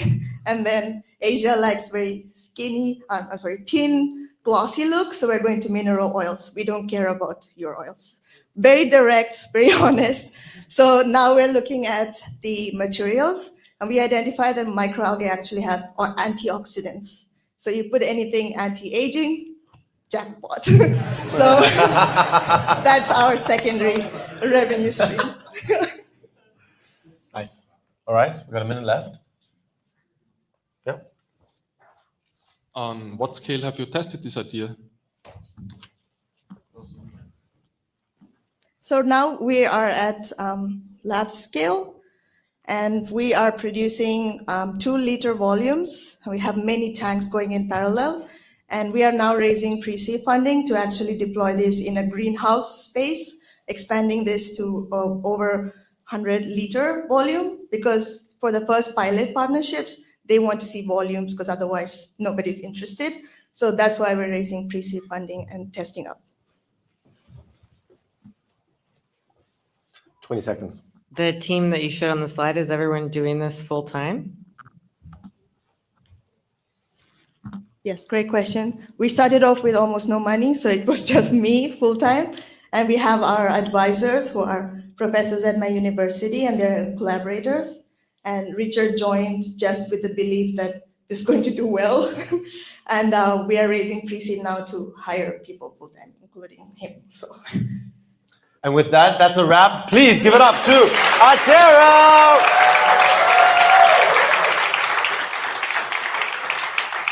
All right.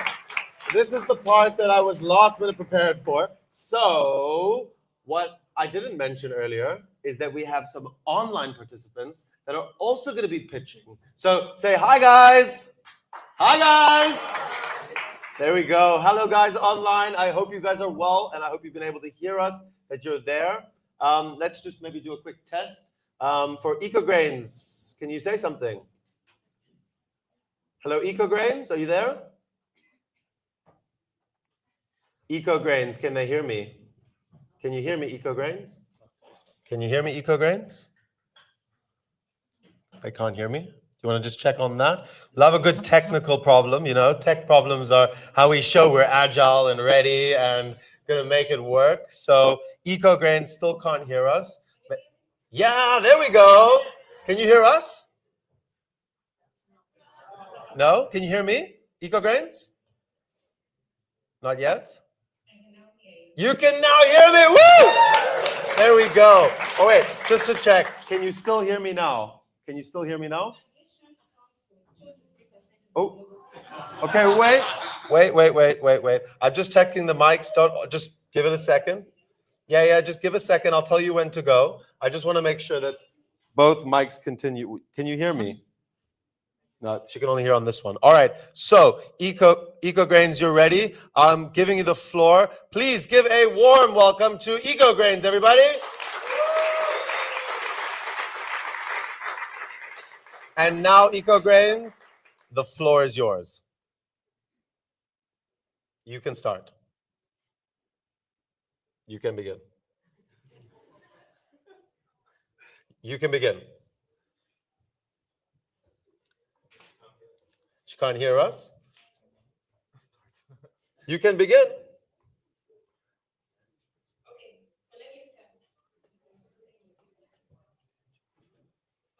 Aviation accounts for 2 to 3% of the global CO2 emissions. And unlike cars, planes can't go electric. I'm Jedex Limited, co-founder and CEO of EcoGrains. At EcoGrains, we are turning agricultural waste into sustainable aviation fuel known as SAF. Every year, the US produces over 40 billion pounds of non-variable distillers grains from the ethanol production process. Today, it's banned or landfilled at a cost. At EcoGrains, we have found a way to convert it into drop-in SAF for airlines and also plus high certified fertilizer for the crop farmers. The SAF market is projected to reach 57 billion by 2035, with the US covering 27 billion. To penetrate this huge market, we are focusing on airlines and cargo carriers that operate in green energy states like Illinois, Nebraska, and also California. Just targeting 15% of this market share gives us an opportunity of 2.7 billion market. Our fuel delivers over 25% more in economic value than competing SAF solutions. Why? This is because we are not only just meeting SAF standards, but we're also helping airlines reduce emissions by up to 80%. This allows them to not only be compliant, but also stand a chance to earn more in incentives. Our patented multi-strain eco-line agriculture technology developed at Sunday National Lab enables us to utilize this diversified waste that does not compete for animal feed to produce SAF at a lower cost. How we do this is quite simple. We take the waste, transform it into diesel alcohols, and then downstream into SAF in few steps. In addition to this, we are repurposing the waste streams from these industries into high variable fuels, making them environmentally compliant, significantly reducing the environmental impacts. With over 150 interviews across the value chain, we've learned that airlines are open to the premium pricing, but there's a challenge with unreliable supply in the fuel, and also the multiple certifications, which makes it difficult for them to maximize the incentives in the different regions. On the ethanol side, we learned that thousands of them have DGs that cannot be used for animal feed, but rather option for just bans and landfills at a cost. This is where innovation like ours comes into play. We are able to provide a solution for both of these kind of things, make them more compliant. Our business model is straightforward and profitable. We sell at 6, produce at 5, generating $1 per gallon in revenues. Targeting 23 airlines with each buying at least 300,000 gallons annually. This translates to 3 million annual profit by 2025 with key factors like securing major takeoff agreements, scaling our production volumes, and ensuring we're helping them capture these incentives. Converting just 40 billion pounds of DGS into SAF helps us avoid 4.5 million metric tons of CO2 annually. This is equivalent to taking off 1 million cars off the road. As I had mentioned earlier, we also help these airlines reduce their life cycle emissions by 80% compared to the conventional jet fuel upon usage of our fuels. This is the team, myself, Philip, and then Richard, together with the advisory board, where we also started off with Brian, who is the inventor of our core patented technology at Sanjana National Lab. This is the team, and our dream is to really be able to leader in waste to SAF production. So let's join us. Please join us and then decarbonize the skies together with us. Thank you. Give it up for EcoGrains, everybody. So I believe EcoGrains still can't hear us. You can't hear us, EcoGrains. I'm just checking. Jeanette, you cannot hear us. All right. So that means... Yes, we know that. We know that. We're trying to call you. Tell her, did you type that we're trying to call her? So we're trying to call you. We're calling you. Yeah, we're calling you on the phone. It's on and off. Okay, we're trying to call you on the phone. Pick up your phone. Look, call the phone.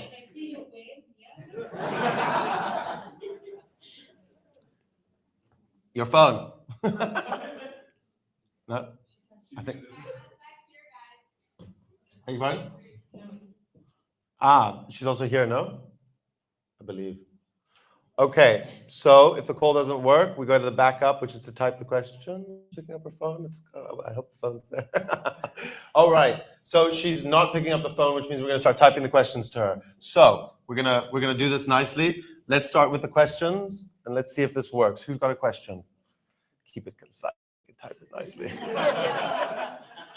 I want to understand what does the commercial pipeline looks like and how close is she to the long-term supply agreement?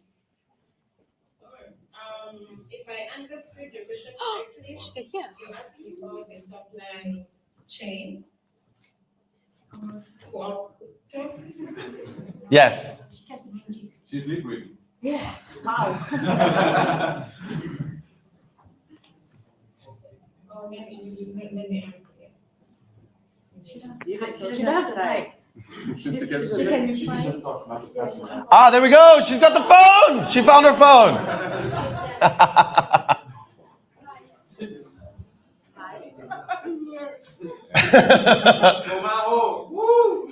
So we're here with you. Give it up to Jeanette from EcoGrains. Hi, Jeanette. Can you hear me?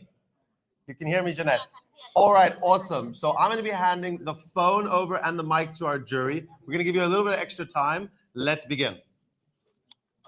Okay, hi, it's Fanny.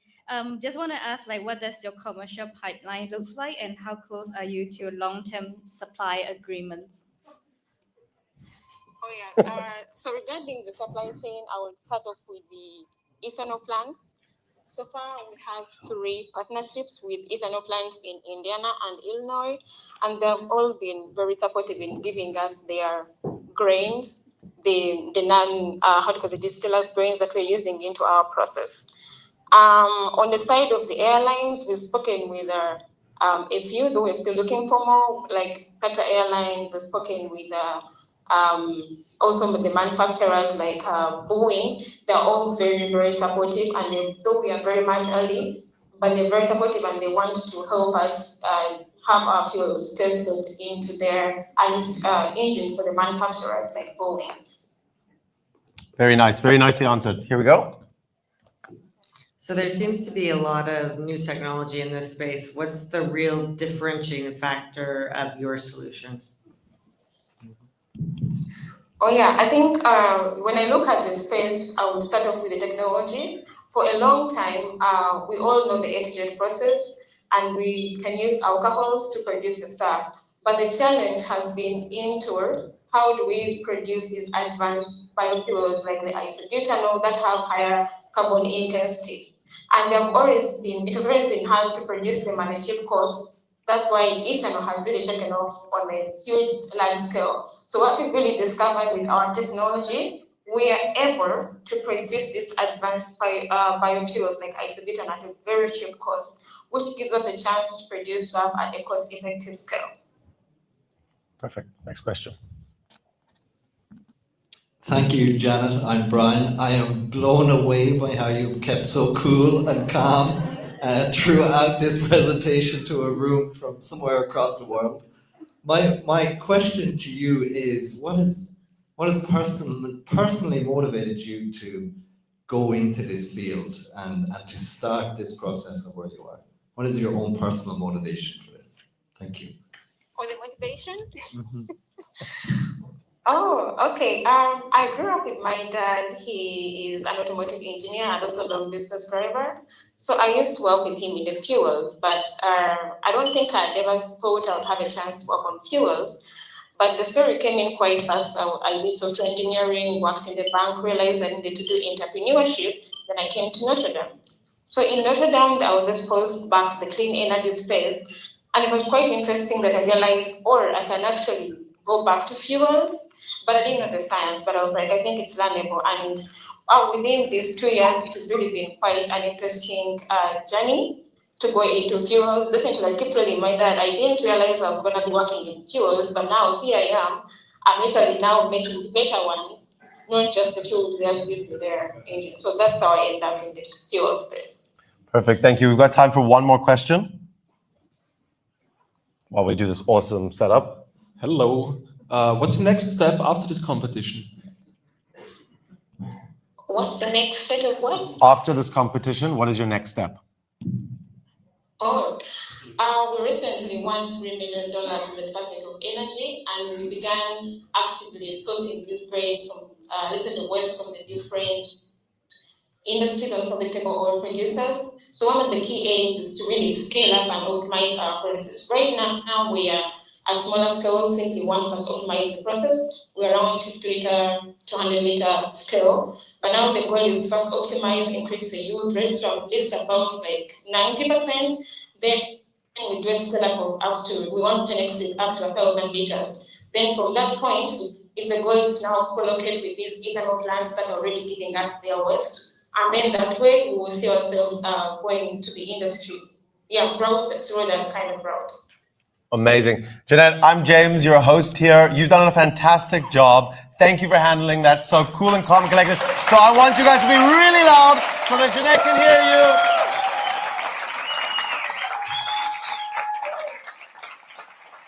I hope you heard them, Jeanette. Well done. Congratulations. And thank you so much. Great, guys. So on to the next one. Is our next team ready? We have our final team. So, okay, that was a bit crazy. Let's just all take a moment to realize that was a bit crazy, but well done to the team for handling that. We got this, right? It's all about innovative solutions and figuring it out. I see a few people, it's tough, but we manage. All right, so EcoGrains is done, and we're moving on to CH4. I just want to make sure CH4 is ready. Can CH4 hear us?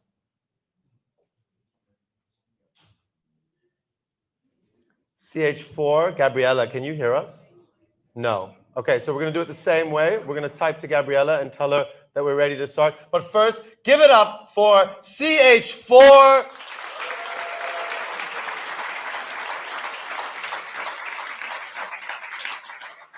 And Gabriella, you can start whenever you're ready. Gabriella, you can start whenever you're ready. I cannot hear you. We know. You can go. Should I start? Okay. Good evening, judges, participants in public. My name is Gabrielle Singa, biogas nitrogen lead, as well as co-founder at CH4. CH4 is a renewable solution developer. Our objective is to revolutionize the biofuel supply with cost-competitive fuels. We will be selling low-carbon fuels to maritime operators at 810 euros per ton. You will also have an additional income stream from surplus electricity that will be sold to independent power providers at 25 cents per kilowatt per hour. Our beach. Sorry. Oh. Have a pilot plant in Namibia, which will generate 2 billion euros, and from which 1.4 million will come from surplus electricity. Then, 2030, we'll be back in South Africa, precisely Saldanha, where we already have our demonstration plant, but this time around for our first full-scale plant, which will generate 40 million euros and create 400 new jobs.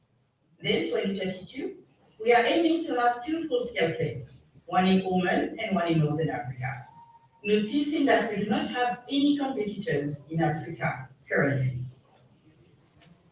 Compared to fossil LNG, biofuels, liquid hydrogen prices, CH4 offers a fixed price of 70 euros per megawatt per hour. CH4 also offers supply security and is in compliance with European and international regulations until 2050. Our technology goes as follows. With CH4, we will pump seaweed in ponds along desert shores to obtain a sustainable feedstock that will be further converted into biogas. This biogas will then be split into two main streams: methane, which will be further converted into bio-LNG, and carbon dioxide, which will be combined with green hydrogen from partners in proximity to obtain e-methanol. We will therefore produce two types of low-carbon fuels: bio-liquefied natural gas and e-methanol. Interviews were done around 50 companies, all exceeding 100 million euros earning before interest, and across 4 sectors, named as oil and gas, green hydrogen, aviation, and vessel operators. Discoveries were that CH4 offers a low, sustainable, and fixed prices compared to what is actually on the market, because the bottom line comes above all else. With an available market of 600 million tons of fuels among maritime and aviation, CH4 is targeting 3 customers, to whom we'll be selling 115,000 tons of biofuel per year into each of them. With a cost price of 325 euros for a selling price of 810 euros, we will therefore observe a margin of 168 million euros roughly per year and from 2030. CH4 objective is to decarbonize the use of combustion engine. When CH4 is generating 15 carbon dioxide emission for every megajoule of energy produced, there is 94 carbon dioxide emission generated for every megajoule of energy produced from fossil fuels. The difference represents 239,000 tons of carbon dioxide reduced by 2030. Our team is composed as follows. There's Raymond Kiley, is our chairman, 45 years in business development and a maritime specialist. Johannes Boszalowski is our CEO, 20 years of program management in maritime and energy. There's Kobisa Losidela, she's our director, 17 years of corporate governance, scaling, and risk. And then there is myself. I'm a chemical engineer by background. I have 5 years plus experience in biofuel and hydrogen production. Our dream. Our objective is to revolutionize the low-carbon fuel supply with cost-competitive fuels. We are aiming to achieve our first full-scale plant by 2030 in South Ghana, South Africa. We're aiming to generate 40 million euros revenue by 2030, and we are also aiming to achieve and to create 400 sustainable jobs per full-scale plant and from 2030. Thank you.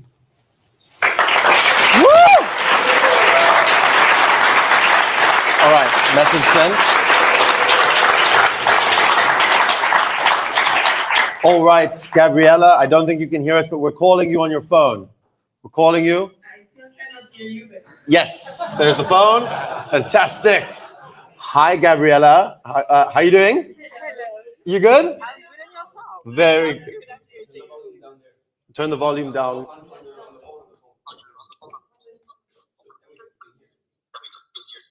Very smart. Smart. All right, cool. Gabriella, so we're being innovative here. So I'd just like you to say something. You can hear me now? Yeah. All right, good. Perfect. Okay, we don't have the same problem. Cool. So we're going to be passing you on now to the jury. I'm going to be giving them the phone so they can hear, you can hear them through the phone, and the microphone so they can be heard in the room. Who's got a question? Let's go. We need you to mute your computer, please. No, mute your speaker, not your microphone. She got me. She gets it. And there we go. That should work. All right, cool. Let's start. Thanks very much for the great presentation. You mentioned that nobody was doing this currently in Africa. Why do you think that is? Why do you think you're the first? My understanding first is the scalability. Also, the fact that the process in itself, the processes that we are using, they are not innovative, but the whole concept is. So we come across so many people that came and ask, no one has the idea to use seaweed, to use uva, and to generate biofuel from it. We are already generating biofuel from any other sources, but specifically from that seaweed, So I won't say the guts, but the scalability, the project in itself, and the innovative idea. Fantastic. Over to the next question. Yeah. Hi, thank you so much for this presentation. I just want to ask, what is the next pipeline for your company, and what resources or partnership do you need to achieve it? Okay, so we are at the maritime sector. We are targeting the shipping, so the port. We do have, because we do expand the green hydrogen market. So we do have partners producing the green hydrogen to mix it with our carbon dioxide to obtain ethanol. While at the same time, we are also producing another type of bioenergy. So there's a maritime sector for the pipeline for the shipping sectors, but then there's also the aviation, so the sustainable aviation fuels, because we are able to produce that type of low carbon fuels as well. Thank you so much, Gabriella. Great presentation. My question for you is a little bit similar, but linked to the ships and the shipping companies. How has your engagement with them been, with the shipping companies themselves? Thank you. So as you might have noticed, we have a really strong team. Two of them have been in the industry for more than 30 years. So we kind of rely on their experience in the sector to have the project. So we are literally at the moment, we already have two off-takers, one for the pilot project in Namibia. We also have one for the full-scale production we are in South Africa. And we are in a discussion with three to four big shipping companies in the maritime sector currently. We've still got time for more questions. Yeah. I understood that you produce this fuel, but is the production of the algae of the plants also part of your solution and the product? Yes, it is. So basically, because we own the whole value chain of it, we are harvesting, farming the seaweed, we are upgrading to biogas, and then we do have the biofuels. There's so many other additional income streams that we can have from the uva, that's the type of seaweed that we're using, because we are owning it. But as a startup, you have to focus on one client or one sector at the beginning until you become viable and profitable. So that's why our beachhead market is the maritime sector. Final question. Yep. What's your inspiration? So I will speak from my CEO because I'm one of the co-founders. His idea came from Olympic Games. There was a sailing competition in China, and they were basically a blossom of uva and seaweed all around, and they could not get further from that. So the idea just came up in his mind like that, we can do something with that uva because we are just disposing and not doing anything from that. So that's how the idea basically came through for him. And myself is just because I'm a climate people at heart. I always wanted to evolve in the climate energy spaces. That's why I joined the company and I've been happy since then. Gabriella, it's James here, you're the host. Thank you very much. You did an incredible job. Now I'm going to stick the phone out towards the crowd so that you can hear them. A big shout out to Gabriella and CH4. Make some noise.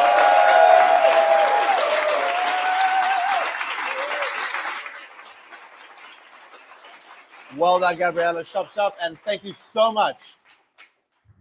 All right, and wow, that was crazy, but we love it.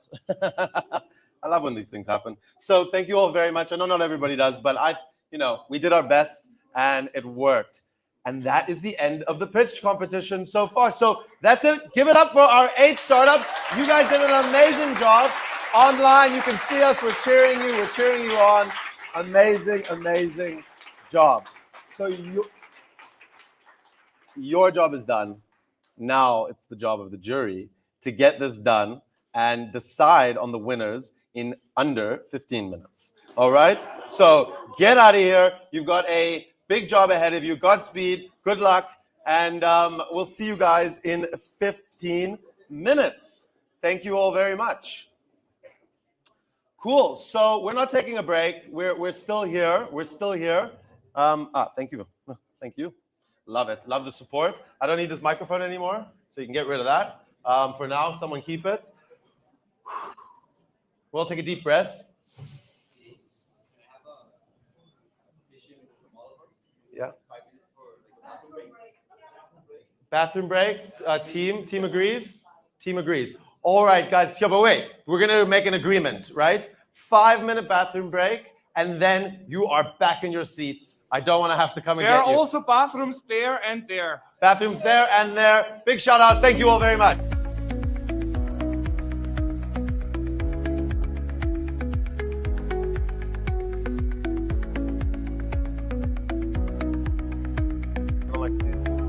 Oh, they haven't all voted.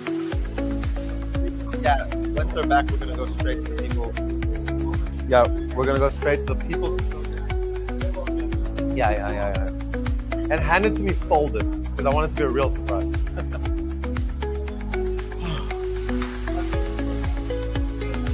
Thank you so much. Wow. That was one of the craziest. I think I have a technical issue in almost every event I go to. There's usually a technical issue, but that was wild. I didn't test shit, so I don't know what was tested, who tested it, because that's what I was thinking. Not to help, and I was like, what should I do now? Yeah. So can I ask, how did you guys not know that they couldn't hear us? Because we tested it 30 minutes before and it worked perfect. But then during that, why didn't they tell, like, we can't hear you?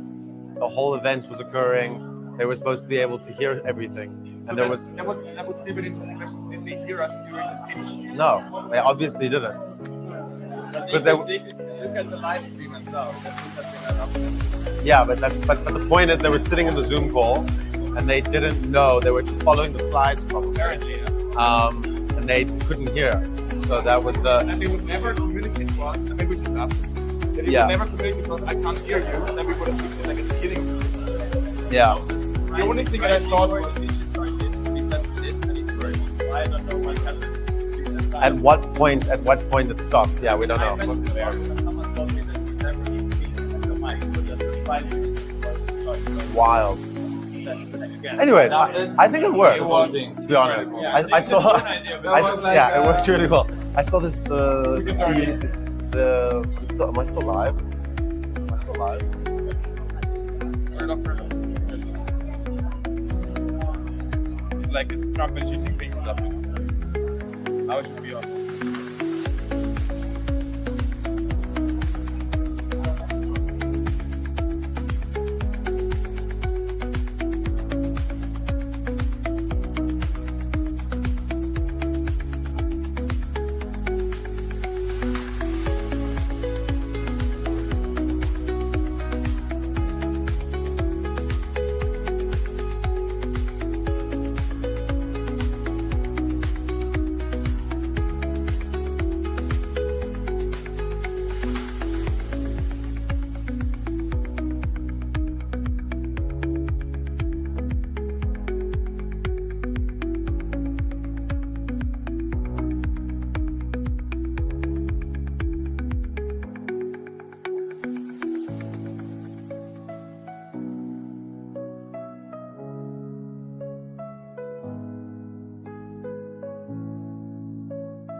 Ask you, has everybody been able to access the People's Choice Award? Did everybody manage? Because if you didn't get the QR code, it's on the screen now, and you can go inside and you can start making your votes.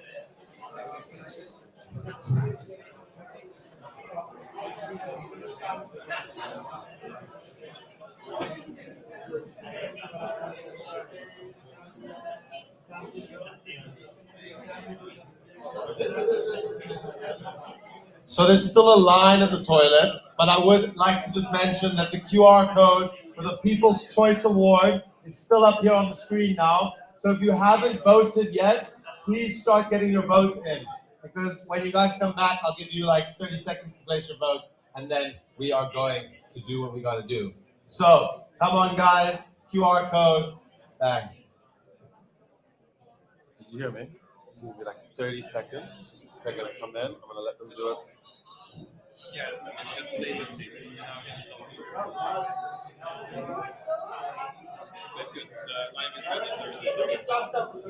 There's just like a 10-second, but that's where you can do better. Yeah. So we could have used the live stream.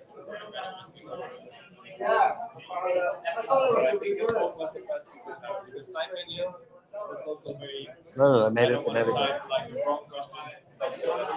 You can still hear me?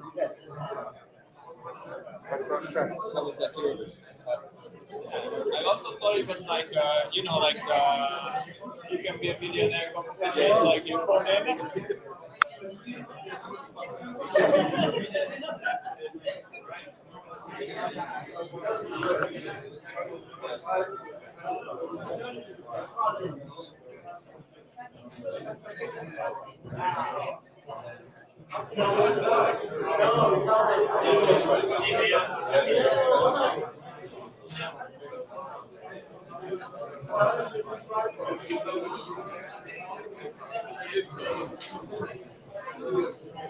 I'm just going to keep reminding everybody that the People's Choice Award QR code is still up. If you haven't placed your vote yet, please scan the QR code and make sure that your votes are in. Make sure that your votes are in.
All right, everybody, if you could please get back in your seats. Please get back in your seats.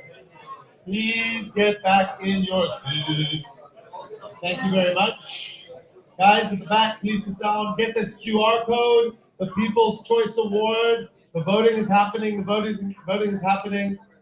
And shortly, I will read about who the winner is.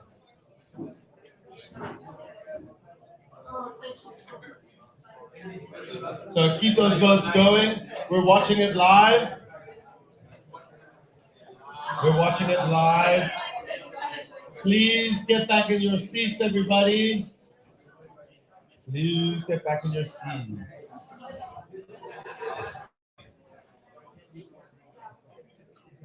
All right. We'll start in 2 minutes.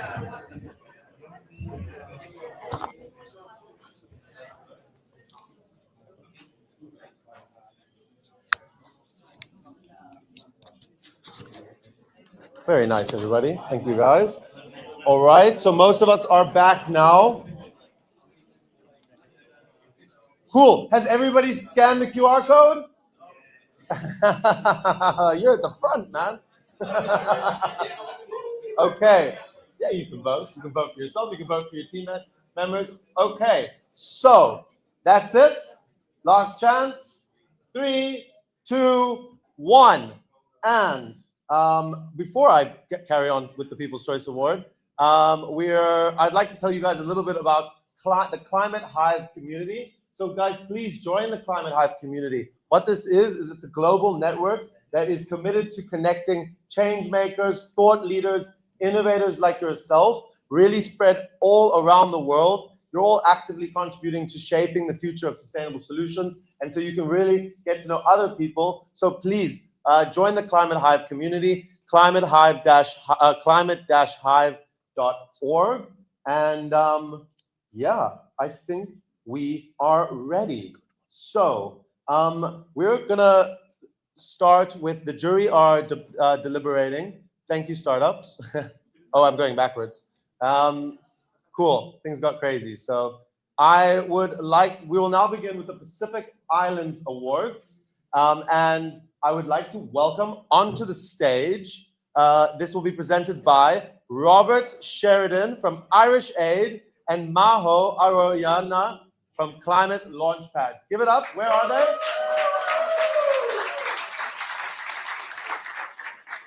Thank you.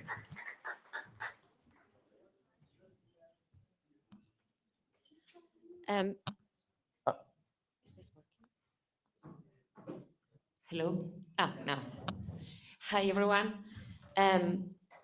We have had an amazing year, and we want to take a moment to celebrate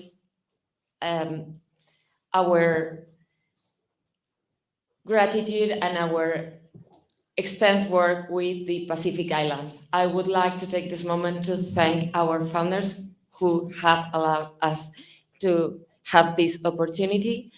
And well, would you like to? I don't want to take the stage only myself. For that reason, I have to say that this year we have expanded so much in the ecosystem. We have a huge interest to reinforce and to support you guys in the Pacific Islands. We have an amazing family there in Fiji, Vanuatu, and Papua New Guinea.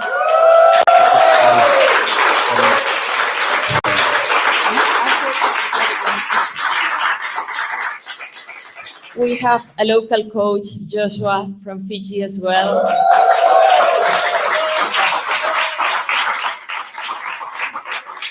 And we have 11 members from the Pacific that have joined us, have flown more than 30 hours to come here, to be here, to stay with us.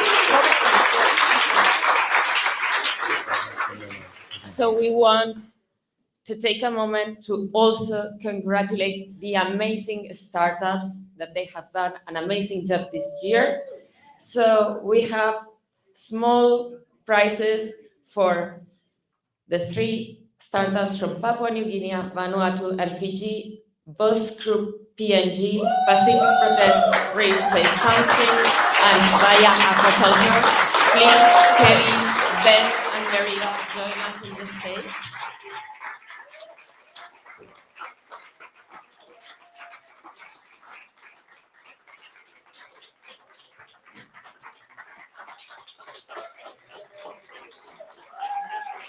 Give it up.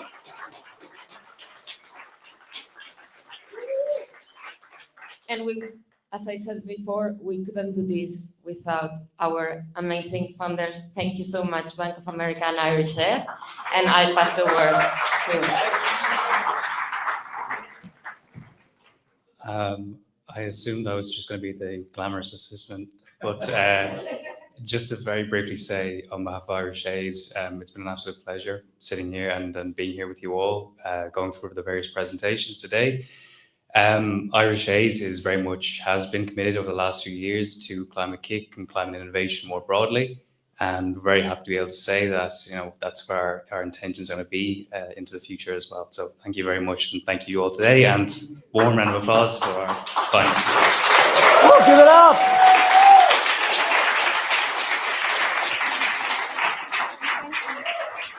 All right, and always get ready for the camera. Camera's over there. Smile for the camera. Give it up for them.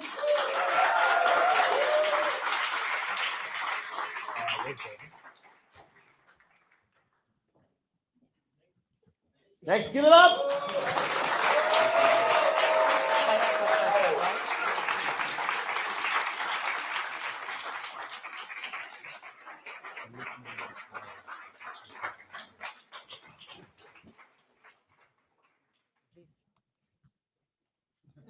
And one more time.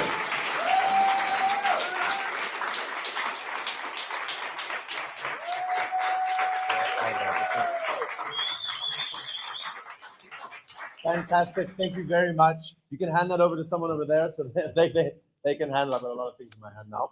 All right. Cool, guys. So we've done the Pacific Islands Award. And next up is the People's Choice Award, which I have in my hand right here. Right? So I'd like to welcome onto the stage from the Social Hub, Pamela and Ionis. Please give them a warm welcome while they join us on the stage. And we're 3 people. All right. Wow. More the merrier. You can hand me that now. Here we are. So, guys, now you're on stage. Now we're ready. And for the People's Choice Award, we're going to get used to doing this. I want a little drum roll. So with your feet, let's give it a little drum roll. And the People's Choice Award goes to... One Fly.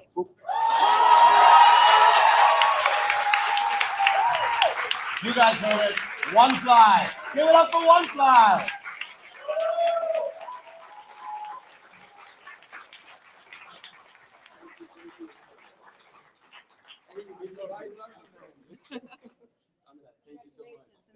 Thank you. Yeah, congratulations to One Fly. We're super excited. We already had the chance to talk to you earlier today. In general, I wanted to thank everyone here today and ClimateLaunchpad, of course, to enable us to be part of this amazing journey, this amazing event. I think, I don't know, many of you are staying with us, right? Who is staying with us? Yeah. Woo!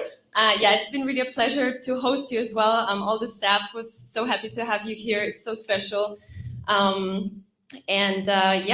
Congratulations. The prize is a celebratory lunch or dinner, whatever you want it to be, with 4 of any of the people of your choice to celebrate the amazing efforts and the amazing presentation you gave. And I'm very curious to hear now, of course, the next part.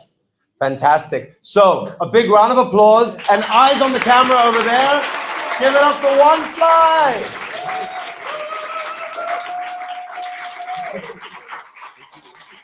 Fantastic. Thank you all very much. Okay, I will keep that because I think it's only safe with me.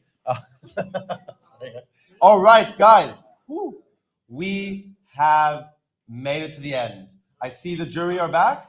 The jury deliberated. Was it rough? I'm sure. You can bring our jury in, right? You can bring our jury in, hide those prizes, hide those prizes. So handing over the prizes is going to be our jury members. Okay, fantastic. So jury members are ready. I have the name of the winners in my hand here. So in 3rd place, I'd like you to give me, there you go, you know the drill, a big drum roll and a big round of applause for One Fly.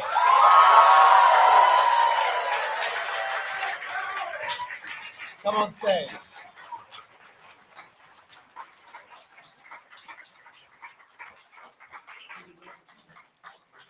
A few words from. Huge congratulations.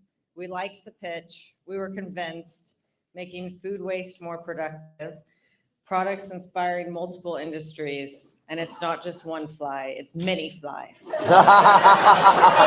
Congratulations. Fantastic. The two of you together and the photo.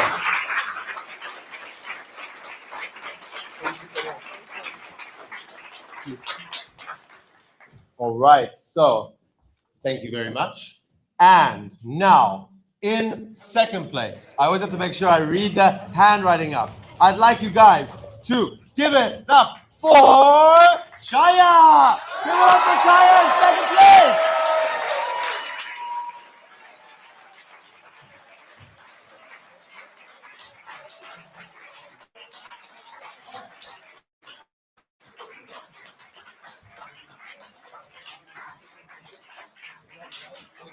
Yeah, some words.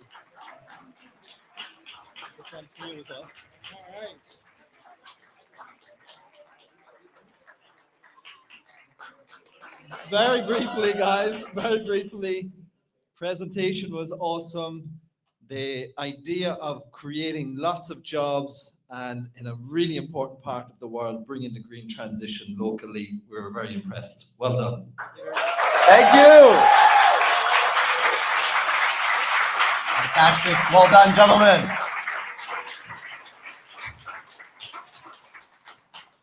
All right.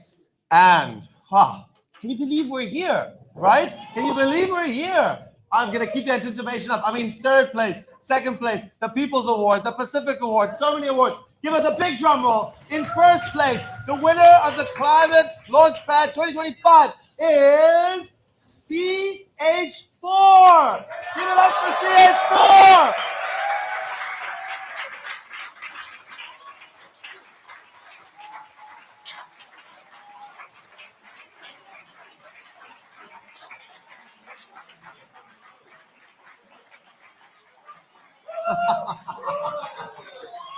Is CH4 on the phone?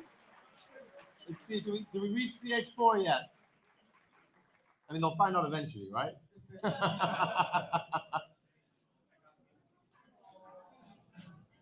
Give it a minute. We got CH4 on the...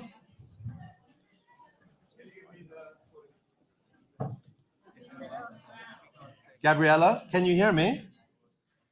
Yes, I can hear you. Okay, fantastic. I just want to make sure, can you speak again? I can speak again, yes. There we go. So we've got you with us, and it's an important moment because I'm announcing the first place prize. And I'd like to let you know that the winner of the drum roll, please, the first place winner of the competition is CH4. Congratulations, Gabriella.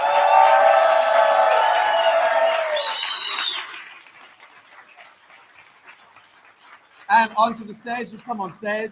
So we're bringing on stage our jury member with our prize. And first of all, you're going to just say a few words. Me? Yeah? Yeah, just sorry.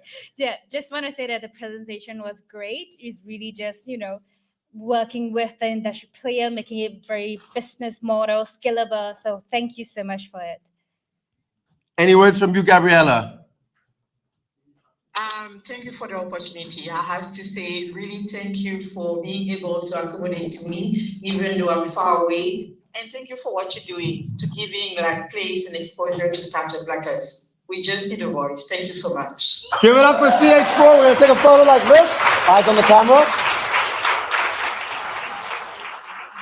Fantastic, fantastic. Congratulations and well done. You can take this phone back. All right, so the hype sometimes makes me forget things, so I just need to check it out. All right, we need to get our slides back up. So guys, it's time to wrap up. I mean, how amazing was that, right? Incredible, incredible pitches, everyone. You guys did an amazing job, right? An amazing job. And now it's time for a special announcement. which was a big surprise. They wouldn't even tell me what it's about, right? So it's a special announcement, and it's a video that's supposed to play, and I hope it works. But here we go.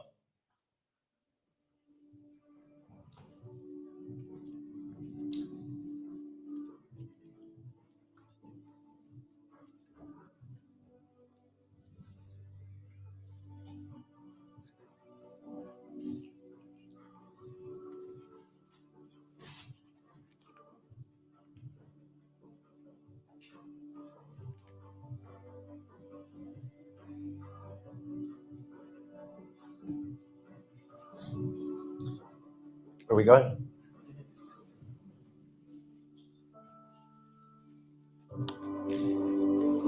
Oh, whoa, wow!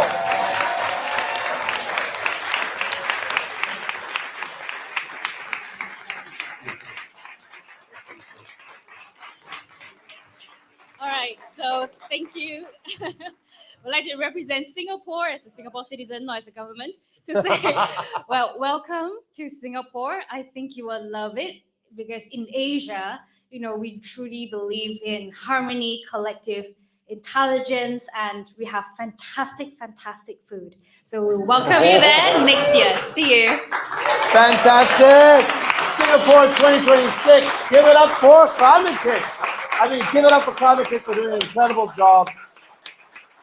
And now I would like to hand over, he's already got the mic, to David, the program manager of the ClimateLaunchpad. Give it up, as well as to Kirsten Dunlop, CEO of ClimateKit. Thanks everyone for coming tonight. I'm going to hand over to Kirsten to say a few words, and then I would love to close things off and launch our annual report. So first to you, Kirsten. Thank you very much, David. And thank you. It is such a privilege and a pleasure to be here. I am deeply grateful to the finalists who are all working on aviation fuels, because my aviation fuel footprint is one of the worst on this planet, I figure. And I, in fact, had a late plane to make it, which is why I'm only just here. But thank you very much. I wanted to bring us to a close together with David with a couple of reflections on what is happening here. If we just look around us and think. I came from Berlin this afternoon, where this morning and yesterday I was hosting and running workshops with 112 of Europe's largest and medium-sized cities, meeting with industry, pre-competitive and whole value chain, to try and work out how to unlock massive growth markets in sustainability of everything in a city, and a city interpreted as a city and the rural surrounds, because especially after COVID in Europe, we just don't make that distinction anymore. So that's the built environment, that's fuels, that's energy systems, transport, mobility, waste, water, digital infrastructure. And one of the questions that kept coming through over and over again was, who is able and ready to scale? Who can meet this moment with what is needed? And so many of the industries, I have to say, in the rooms yesterday were really stuck in a whole long list of reasons why they can't meet this moment, why they don't want to let go, why it's too difficult, it's too complex, it's too uncertain. And I think about the energy shift to what's in this room, that it's global, it's properly global, that it's full of an enormous sense of hope, of possibility, of optimism. The fact that one of our candidates here is in the US with a Ugandan passport and cannot leave because she may not be able to get back in is one of those dark points of what is going on. If you think outside of the walls here and you compare to what is building here with a sense of a planetary consciousness, that we are capable of thinking, of grounding ourselves in the deep satisfaction of really concrete problem solving, that we can do that as a hive mind, that we can think about all of the ways in which the things that are here compound. And the last speaker that I came from Berlin, was the head of the European Research Council, calling out and saying to the world, ideas compound if you let them. It's the remarkable properties of ideas. They can be reused, they can be used by many, and they compound in value. And that's the point of the Climate Launchpad. As an initiative that is 12 years old, with someone here I just had the great pleasure to remit, who has been here since 2014, the compounding effect of people gathering all over the world to begin to put in place that conversion of energy, interest, and collective care into action, and to care enough to try and problem solve no matter what the world is throwing at us. So I wanted to really acknowledge your effort, your generosity, your kindness. Invite every single person here who's come with an idea to find at least one other person whose idea is an adjacency, whose idea is possibly a serendipitous collision of differences, or whose idea looks remarkably like it's a competing or potentially competing or overlapping idea, and form an industrial ecosystem. Because if I connect back to what I was doing yesterday, what cities and places and countries need are massive industrial ecosystems of solutions that give us sustainable living. And that leads me to the last wonderful recognition of the fact that next year we don't have the problem, and I wish really to deeply thank Irish Aid for your emphasis on working across the global world, Thinkubator for the beautiful compounding energy of having been one of the participants of Climate Launchpad and now here hosting, Bank of America for the courage and the deep commitment to going ahead no matter what. I had a question for our US finalist as to how she's going on. And then think about TPC and the partnership that we are so proud to bring to Singapore with the Cao Bao Chi Group, where the emphasis on building up an industrial ecosystem starts to take on one even bigger ambition.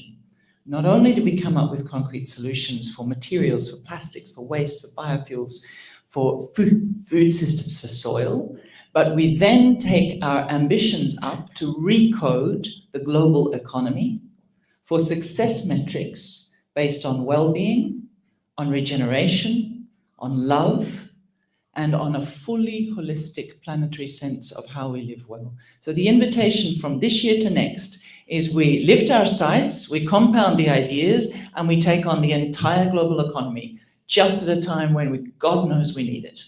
So thank you very, very much. And I'm going to pass to David for the exciting news of what we are doing with 12 years of this. Powerful words from Kirsten Dunlop. Give it up for her. Incredible stuff. Thank you.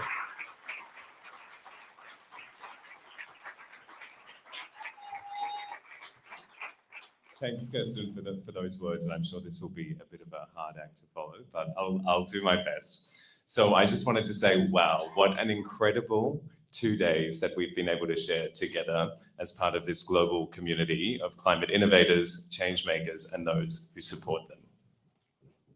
Climate Launchpad is not just a program, we're really building a movement. It's a global movement that can involve and include anyone and everyone. Yesterday, I met Cynthia, who's our representative this year from Guatemala and representing everyone in Costa Rica. There she is at the back. Hi, Cynthia. And she said to me that she'd met so many people, but we're all so different at the same time, all working on solutions to climate change and all in our own different contexts. And I think that is really what is the magic of this program and what we're trying to build. It's not about winning money. It's not about the fame or the glory or anything like that. It's really being able to connect, have that intercultural knowledge exchange, and know that we are not alone in this, and that there are many people just like us, no matter what corner of the planet they're coming in from. And I think that's really, really special. 2025 has been a really big year for Climate Launchpad. We've had a lot of achievements. I'm not going to go too deep into them, but I am very, very excited to be launching our first ever Climate Launchpad annual report, where we can share a little bit of that story with you. I know the QR code is a little bit small, but we'll make sure that you guys are able to receive a copy of our 2025 annual report and join us on the journey to keep growing this program and this movement a lot larger and make sure that we can be as inclusive as possible in that process. I have many thank yous to make because, of course, any event like this and any program like this, it really takes a village, but I will try and keep it short. I know everyone is ready to have a drink and some food after this. But first of all, I want to thank every startup that is with us tonight and all of the startups who applied and submitted ideas to the program this year. All 2007. Give it up for the startups, everybody!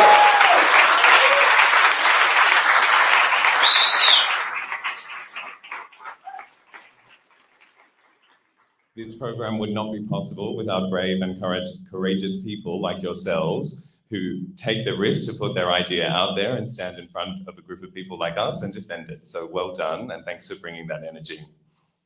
Additionally, I want to thank all of our national leads on the ground. Climate Launchpad is operating in 40 countries this year, and in every participating country, we rely on a grassroots organization that is able to help us deliver on the ground. This program would not be possible at this scale without each and every one of you, many of whom are in the audience tonight. So a round of applause for our national leads.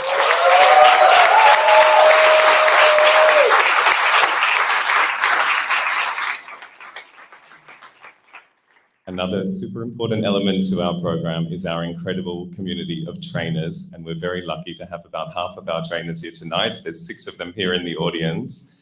Collectively, in 12 years, our Climate Launchpad trainers have delivered more than 530 climate entrepreneurship boot camps, and I think that's a great gift to the climate entrepreneurship community worldwide. So thank you very, very much for your dedication and your commitment. A big round of applause.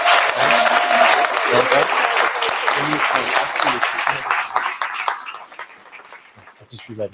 And finally, to our supporters, we've been really, really lucky in this program to have 2 fantastic long-term anchor partners in this process who've come on this journey with us, been there through the good times, the bad times, had many sort of meetings thinking about strategy and how do we move this forward. And those are Irish Aid and Bank of America. Thank you so much for believing in what we're trying to do and for backing us up. Thanks again.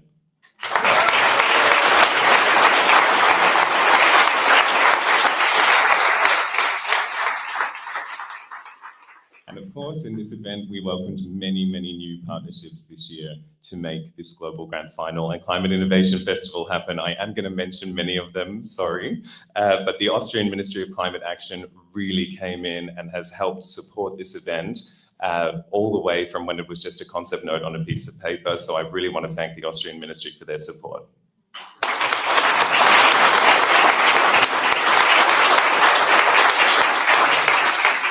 The Vienna Business Agency, I know Flo is here and Gabrielle is here as well. They've come in to support this event, not only financially, but also assisting with an incredible agenda of events and ecosystem events yesterday, introducing our international community to the local Austrian climate innovation and startup community as well. So I want to say a huge thank you to the Vienna Business Agency.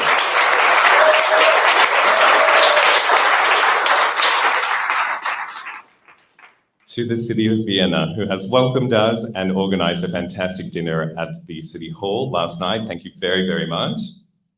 Woo!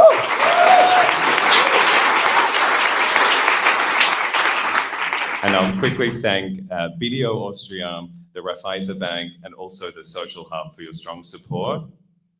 Woo! Our media partners, Courier, and all of the ecosystem partners. Thank you so very, very much. Woo! I'm almost done, I promise. So just before I close out, there are 2 very small and very hardworking teams who have made all of this happen tonight. And so I'd like to mention a few special names. To my team at Climate Kick, we started this year with a vision, some blind ambition, and we have worked tirelessly to make this all happen. Thank you all sincerely from the bottom of my heart. Thank you, David.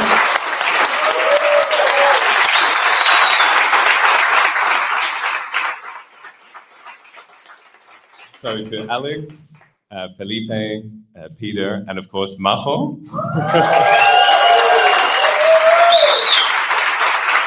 I feel really, really blessed to be working with such a high-performing, high-achieving, and very, very dedicated team. And I thank you very, very much. And finally, to the other half of behind this entire event is an organization called Thinkubator. As Kirsten alluded to, we incubated Thinkubator a few years ago through the Climate Launchpad program, and I'm extremely proud that they are now our national partner for Austria and also hosting this event. Felix and Alex came to me close to a year and a half ago now with a smaller concept to bring back a physical event in Europe for Climate Launchpad, and together we created a monster.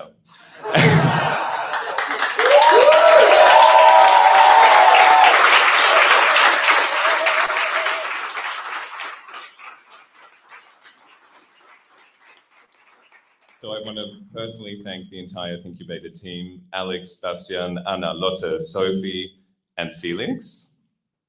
And I would like to welcome Felix to the stage to make a few final words. Thanks, David. And I promise this is really the last part.